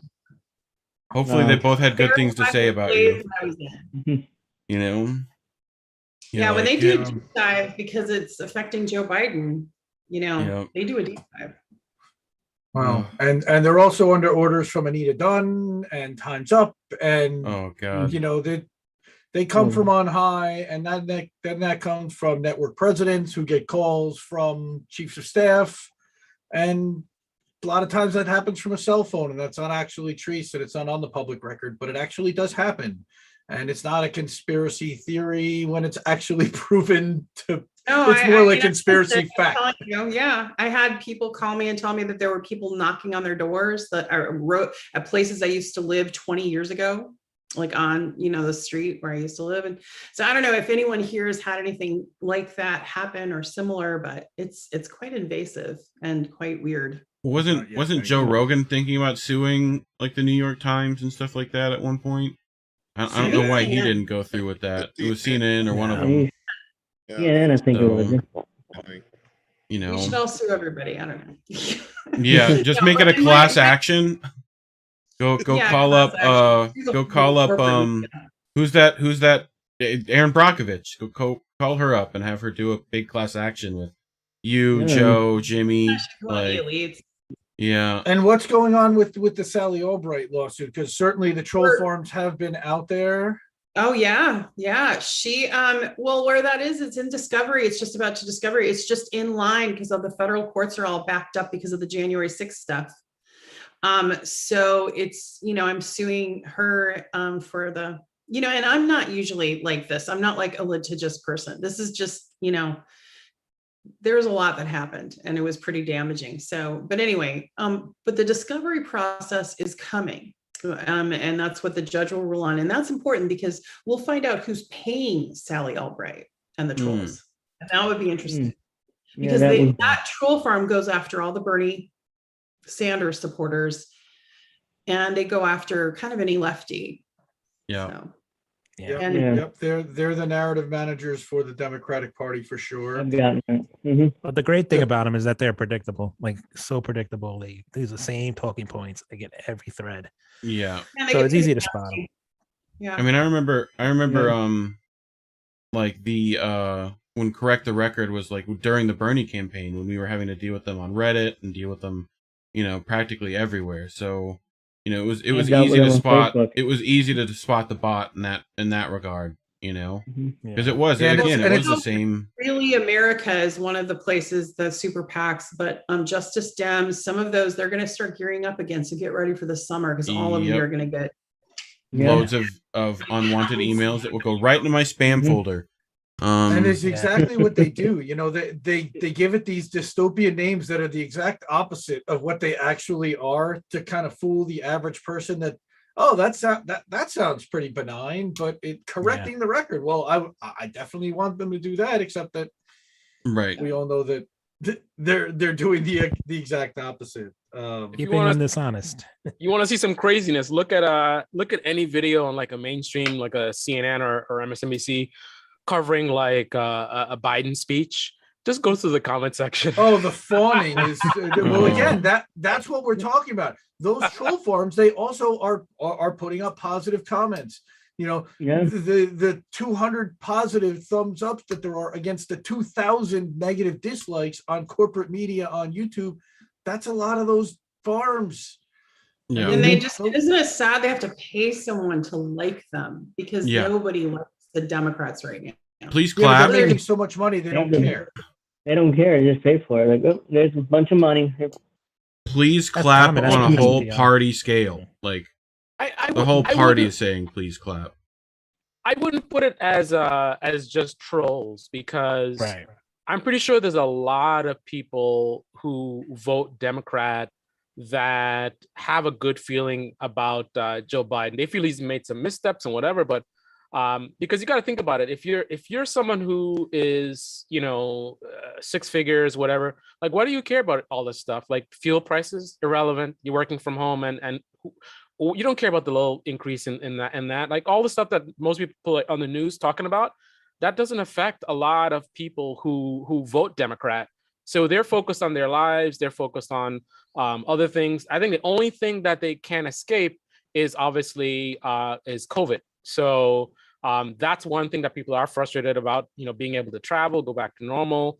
But the other stuff, I think they're isolated from it. They're not really paying attention, Well, it's not that they're not paying attention. It's that the networks they watch are specifically steering people away from any narrative that's questioning that. Yeah. Okay. 100%. And they're also running cover for him constantly. I mean, how many times look at the stuff he did today with the George Floyd stuff. I mean, did corporate media run with that? Not really. I mean, the Kamala Harris cringe stuff. I mean, I think many aren't even watching the news though. Like I didn't watch the news for 95% of my life. Right. Well, the average viewer is right, over but the 65, year-old that 65 or whatever, the seniors that are trapped at home and then they're all watching it right now. They're glued to it. They can't get away from it.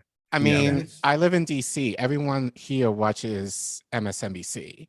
Yeah. So, you know, so it's like the whole left back to It's like sleep. CIA Central at this Yeah. point. But yeah, it's like even people who I would feel Their like satellite office. Yeah. CSNBC for intelligence, it's become their satellite office. Right. It's like an age group. You know, people are older people have more assets.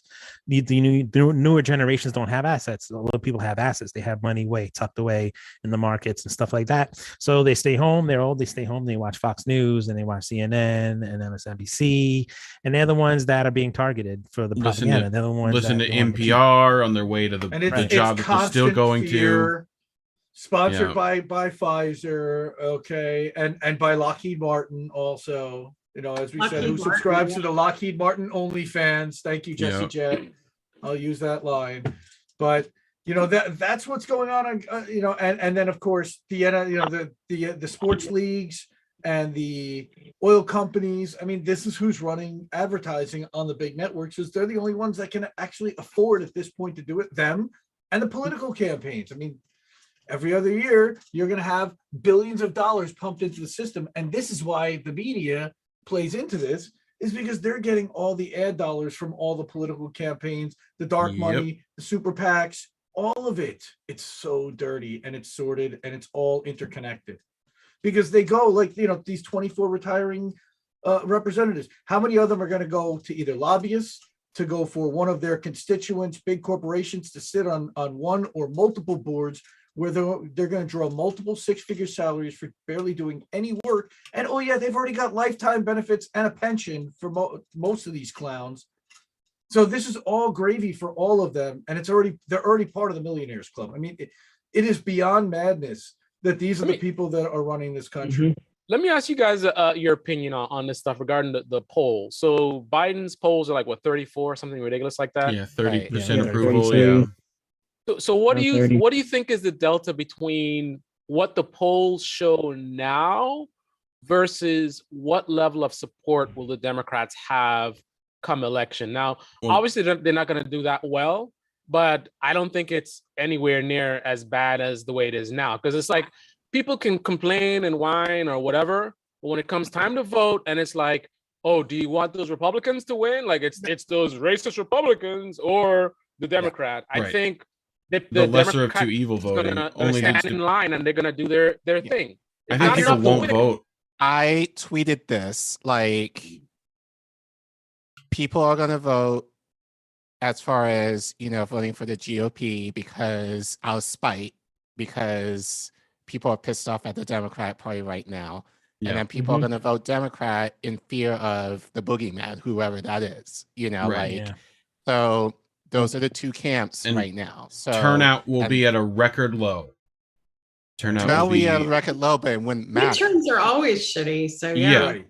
But even more so, you know, it wouldn't matter because you know, ultimately, but that's how it's going to go. It's like, but we're already getting the Michelle Obama most important election again of our lifetimes. I mean, the gaslighting's already started. Yeah, the whole saving democracy thing. Like, it's just, how many times are they going to say that before it's just everyone just collectively bangs their head against a wall? There is no democracy. We're not. And I don't know, and I don't know what the DNC is thinking, but freaking MAGA's not going anywhere. They haven't gone anywhere. They're still here.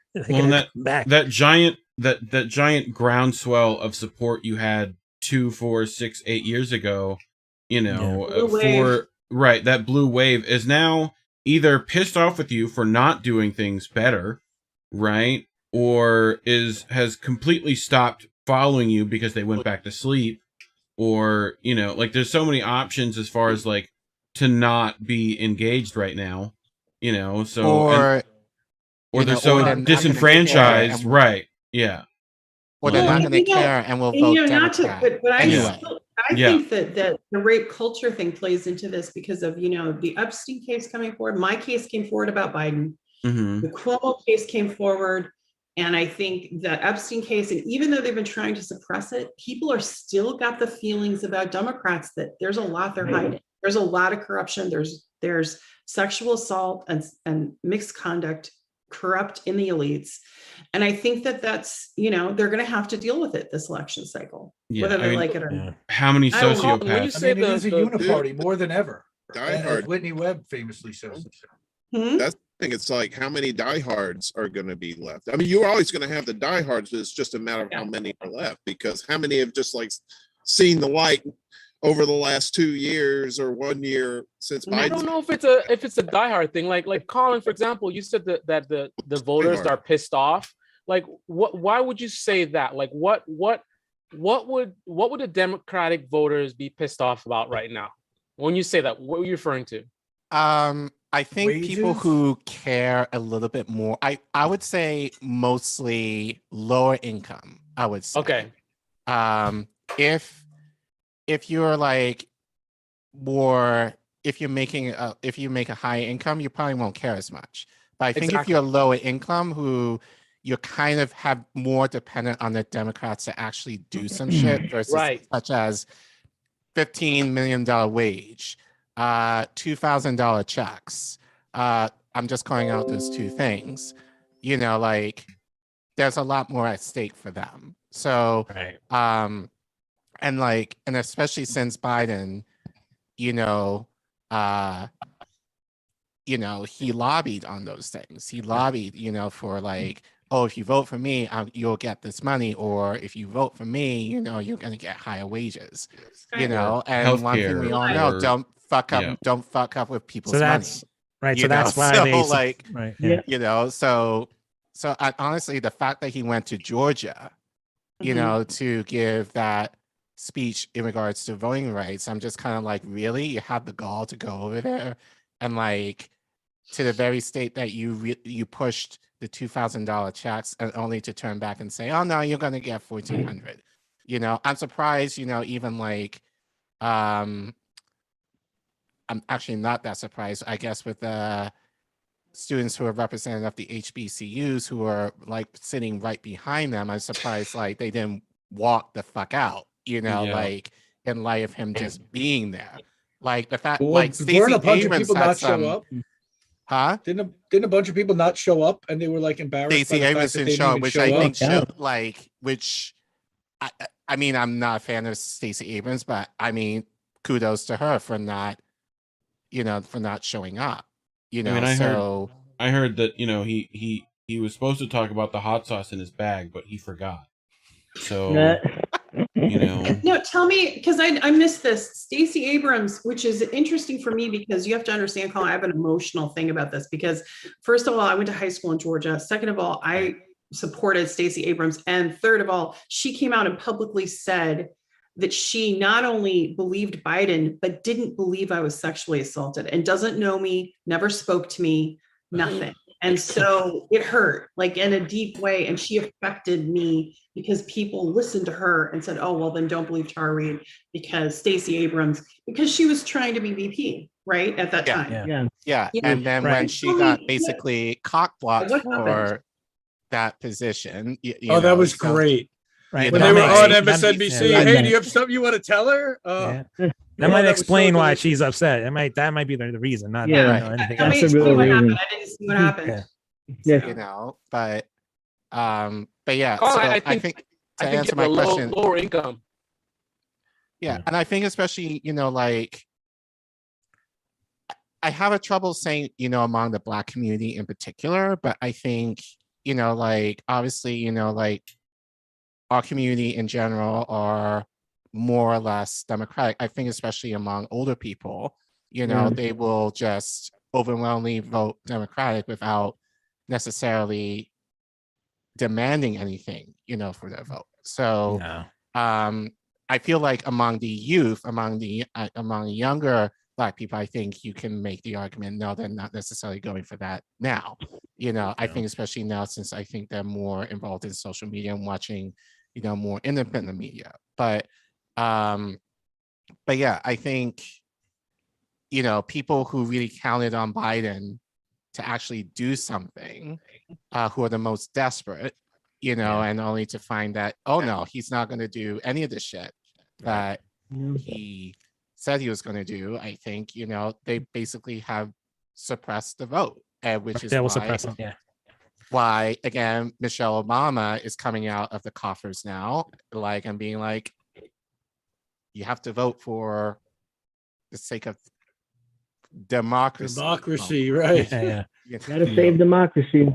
So my question to you back to this though is what did Stacey Abrams do? She was supposed to be there at that speech and she didn't show up? Yeah, Yes. I think she was Yeah, she supposed to didn't be show there up. just, I think as the face of Georgia. She said she had a because I think scheduling voting- conflict, but she doesn't clarify what the scheduling conflict is. Yeah. Right. Oh, so she didn't publicly, say anything. No, No, I think her, Oh, he no, it just was didn't no show up. statement. No, she's a party hack. She wouldn't do that. Yeah, pretty much. Yeah. Yeah, I mean, she's, Yeah, she's what going do to get in line. She took $5 million from Bloomberg for I know. her foundation. She's a So party hack. That's what she is. She's Yep. bought. Yeah. She, yeah, the- they're just trying to put Bloomberg another thing. face on it, which is Yeah. Well, it unfortunate. reminded Because she me. did do some good things for voting rights again, but this is what the Democratic Party does. They take something that might even be the slightest bit pure, and then they sully it, destroy it, and then manipulate it for their own gain and change it to suit their message.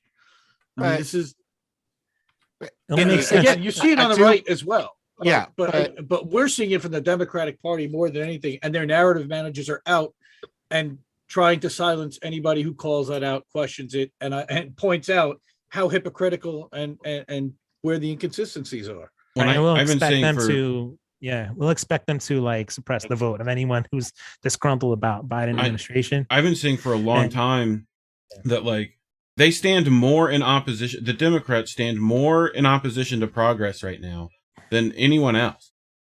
And when people complain that we don't cover Republicans or we don't, the Democrats are who we should be yelling at. They're the ones who should be doing something but aren't. Yell at them both. Yeah. Yeah, you got one party that does nothing, the other party that does the wrong thing. So Right. It's crazy. Peter Dowd did a cool piece if you read his Substack, and he talked about the illusion of this duopoly. It is an illusion, and I mean, enough people are talking about that. It's really the same party, right? Yeah, it's the same party, and the multinational corporations behind it are just like they're hedging their bets. They're like, okay, well, we're gonna do this. Put the money here. Team sport nonsense. Yeah, I mean that's why I've been recently changing my analysis of the Democrats to basically they're essentially a conservative party, because what I'm trying to change in terms of the way I look at them is I'm looking at their actions and ignoring completely their words, because their words don't mean anything. And if you look at their actions, it's conservative. It pull yourself up by your bootstraps, right? It's like government out of your way, other than mandates, of course. You figure it out. You do your thing. No handouts. I don't even think it's right? conservative. Like, what are they conserving either? Because they're continuing to give money to it's not like classic fiscal conservatism that they're doing. It's whatever. It's the bidding of the establishment. It's the establishment party.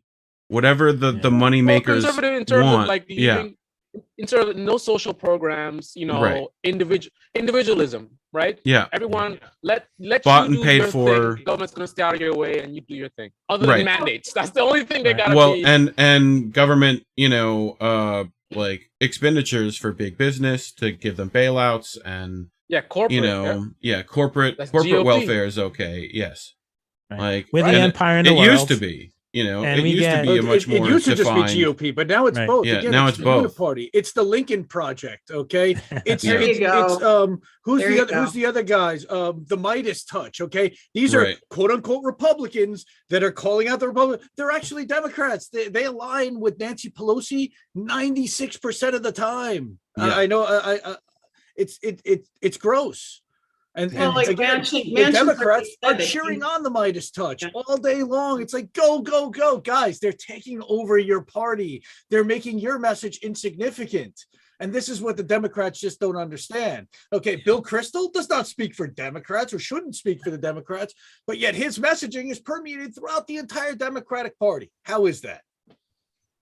Yeah. Well, look at the MSNBC. Half of them are quote unquote Republicans, conservatives. There's just You got Michael Steele, you got ex-CIA director Clapper, and you've got Nicole Wallace, who they're now calling a moderate or a left-winger because she said the word shit once on TV. Okay, but she was George frickin' Bush's press secretary. Are you kidding me? Yeah, she's a left. Look at and the worshipfulness over Cheney and talking about remember when they were floating the Cheney Biden ticket on the liberal network. That was Yang. Yeah, Yang did that. Yang was retweeting that. Yeah, Like- Yang was floating that. Oh, Yeah. It reminds he me got of dunked on this, pretty hard. like the duopoly reminds me of back in the 80s when I used to be like into wrestling. And I used to remember like Roddy Piper was like enemies with Hulk Hogan. And then I'm at the airport one day, I'm at JFK airport, and I see Roddy Piper and Hulk Hogan going hanging out together, going on the plane, hanging out at the bar in the airport. Yep. And I'm like, this shit ain't real. What the Yeah, hell just- is this? just different plane for them. Way. They went on Lolita Express. They went on the Ric Flair Express. I don't think that they're Like- hanging out with Marjorie Taylor Greene or with Lauren Boebert. I wouldn't say that those guys are all hanging out with each other. They're not buying beers from each other. But No, but you know what? Donald Trump, was at Chelsea Clinton's wedding. Yeah. Yeah. As And- well and as also a was few Ghislaine other Maxwell. choice people. Yeah, her. And You who know. convinced He Trump was to a run? Democrat. Right. Yeah, wasn't it Who Clinton? convinced Trump to Convinced run? Trump to run? Right. So Bill? Yeah, but that, I that mean, would be Bill. it's kind of And like then, and then this the illusion that we have about media people that are very prominent that seem like the Fox reporter versus the NBC. They hang out and Yeah. have drinks together, and they're Absolutely. All the friends. time. They're going to They're right next door. They're right I across the think road. the other big scam, because this country is full of scams, is this whole animosity between the media and Trump. What animosity? They love No. him. He's They loved great each other. ratings, No. and behind the scenes, they're friendly with him. They like No. him. They are Yeah. Was it Les begging. Moonves, They are said begging that? him to run dying again. for it. to They come are back. dying for it because Biden CNN has will just been die so without him. bad. Well, look at And CNN's listen, ratings. The ratings. Tanked. It's Hank. Again, Maddo needs something. Man. It was Yeah. a great relationship because both sides get something that they benefit from. So the reporters, you get in the press room and then you try to ask some crazy question that'll go viral. It's like, Trump, why did you lie about blah blah blah? Next thing you know, it's like 1 million views and your name's everywhere. Like that's a thing. Or CNN, you get some line and then you put it on your YouTube channel, CNN, and it goes viral. Right, so they're getting what they want, Well, and then Trump, he's putting on You a know show for what? his base. They love it. They love Tara, when he you goes just like, Tara, you just remind me of something. You mentioned that how you feel that something is on the horizon. Mhm. Isn't Trump supposed to kick off his social media platform allegedly within the next few months? I don't know.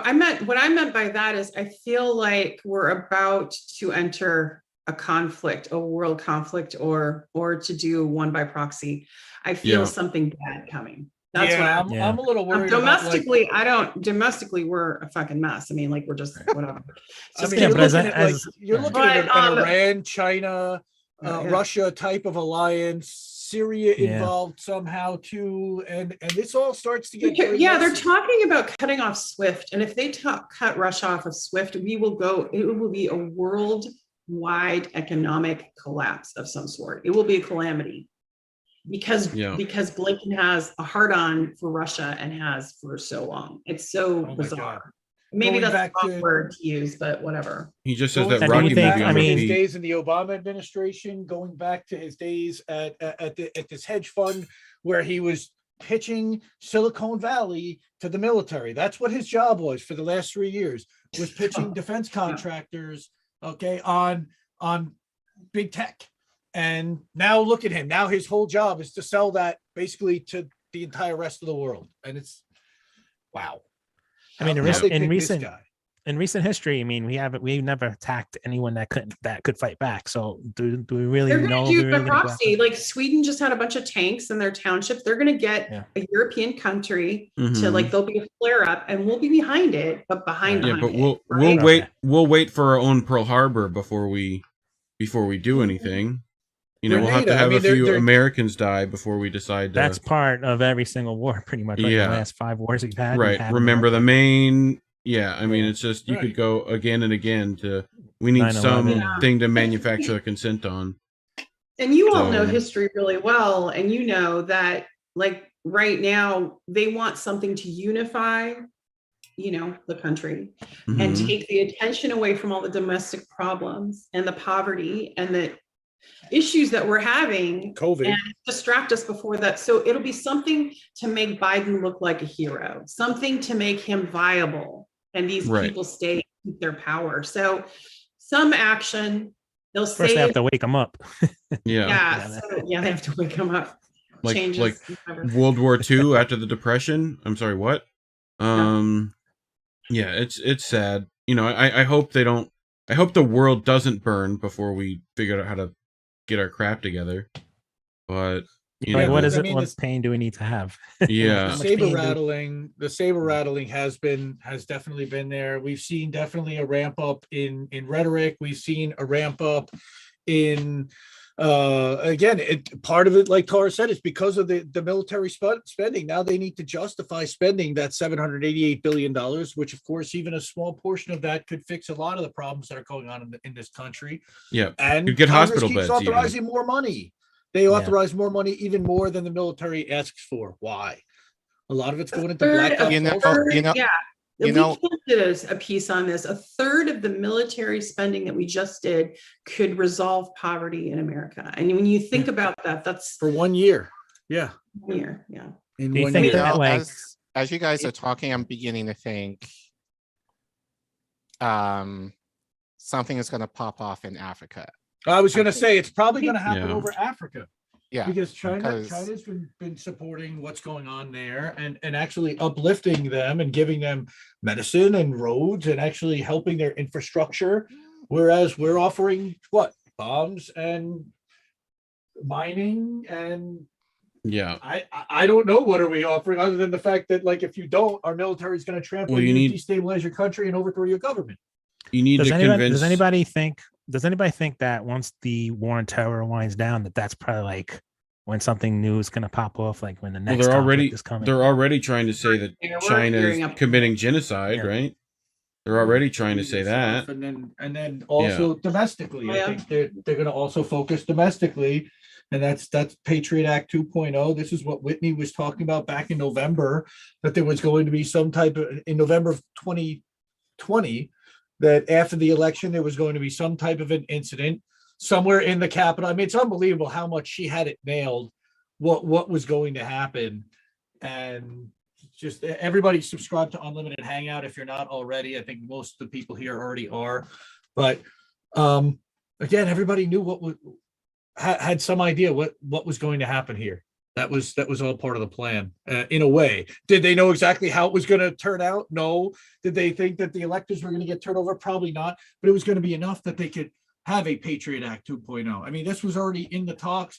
They had talked about what was the Event 201 was a simulation that had happened, I think, in May of 2019, where they had talked about a lot of this stuff and cracking down on dissent and censorship. And it's, again, I got to have Whitney on. So one of these days, I would love to interview her. Whitney Webb, if you're listening, my God, I'd love to have you on as Friends of Indie Left, because you are definitely a friend of mine for sure. Yeah, she goes in depth. She really goes in depth on a lot of stuff. She kills it. I loved hanging out with you guys. I have to run, and I think we're right at the 2 hour mark. I think. We're right at 2 hours. I think this was a good network stream. I guess we can let everybody plug their stuff. Uncle Booyah, listen to me. See, this is how I know we all need to go. Rub the bottle and the genie has emerged. I've always wanted to say that. Nice. Not sure. Thursday for the show. That's still in the works. I was a little ill today, so I was. I'm a little behind on that, so hopefully we'll have somebody cool on there Thursday. So nice. Run extra will be up on YouTube. That's it. And Tara, you do you have any more articles, podcasts coming out this week, next week? Yeah, I'm recording one tomorrow that'll come out probably next Friday, and that's with Michela Morlato from Italy and her story about being charged with espionage by the U.S. military when she reported sexual misconduct. So it got thrown out in Italian court, but Italian court's different than U.S. court. There's have stackable crimes. So even though that case was thrown out, if she's ever charged with anything in Italy again, they'll bring it back in. Okay, so it was a very awful thing that she survived. She's treated like a criminal still because her husband's on the base and her children. So they escort her with soldiers on and off, and she's banned from the base. But basically, she reported sexual misconduct of a general, and he got fired.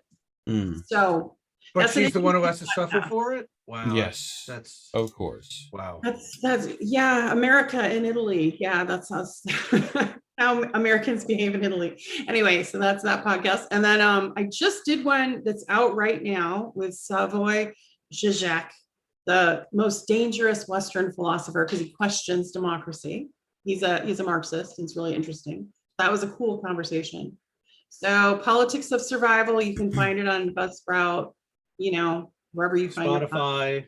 That's Everywhere. where I usually find it. And we have the latest, the Zizek interview, the podcast actually on the Indie News Network .substack.com. You can get it right there as well. Yeah, so thanks for letting me plug that. Cool. Oh, it's our pleasure. Chris, I know you've been uploading some new videos. I want everyone to know where they can find you and your channels. Yeah, we can go to YouTube and you can just check me up on Twitter. I have all the links on there. I also have a Linktree account, so you can go on Linktree and check me out. I post as much videos as I can. I do have a full-time job, so I'm always going back and forth, and a family, and, juggling time. So so just check me out, man. And I'll do some more streaming. I'm trying to go into live streams, right? But I haven't built the courage to do it yet, but I'm going to be doing it, and we'll see what happens. At Chris Legion, right? Just do it. Don't do it. On Twitter, he's at Legion Socialist. That's it. And I think when you're looking him, when we look him up on YouTube, is it just your name with Chris with a K? Yeah, Chris Legion. You can call me Legion if you want. But yeah, I'm on there. Legion Socialist on Twitter, and you can catch my links up there. So everything's on Linktree. If you want to look for me. Excellent. Reef. I know you've got a couple shows. Yeah, I've got one of those link trees. Chris, if you want to come on this Friday, you're welcome to do that. It's Fridays at 10. You just have to get high on camera. I know some people don't feel great about that, but otherwise you can get high off camera and be high on camera too. Yeah, whatever. There's no rules. But anyway, check out my channel. I think it's Reef Breland on YouTube. Should be able to find that. Twitter's at Reef Breland. Linktrees is Reef Breland if you know how to find those too. That's got my Ko-fi and Patreon if people want to hook me up with some weed money there. But if you want to hook up, TYT, or you can go do that if you want. I don't suggest it. But INN should be in the link tree down below somewhere if you want to find our Patreon for the channel. That would also be good. But yeah, that was that's all my stuff. So absolutely. Colin, again, I know you're still on hiatus, but everyone follow Colin on Twitter, Ogbana _ Colin with 2 L's. I've got a couple things going on also. Again, Colin, I'm sorry, I didn't want to cut you off. Anything else you wanted to? No, I will plan at some point, but definitely within the next few weeks, to upload content again. So I think I'm ready to kind of go back into this space again. So just needed some time, and then I had some family stuff that I had to take care of too. So but yeah, so definitely hopefully within the next month or so I'll be able to post on my channel Kumalo Mukwano. And in the meantime, if you can't wait, just follow me on Twitter just for the shenanigans I get up to on there. I wanted to shout out Blue Moon Red Wine Lucy. She's over in Argentina right now. Hopefully we'll get some cool content from her. That would be nice. The land of the penguins, as she calls it. Yeah. Hey, I forgot to tell you guys that I'm on Red Lettuce tomorrow. I'm not sure if it's live or if it's taped, but I'm on there with Caleb Muffin. So that'll be fun. Awesome. Nice. That's really cool. Well, it was nice meeting everyone. Thank you for being part of it. Appreciate it, guys. Yeah, I just wanted to plug How Do We Miss That Saturday nights at midnight. Of course, subscribe Independent Left.News, Leftist.Today Substack, Indie News Network Substack. Subscribe to the Indie News Network YouTube channel, Twitch.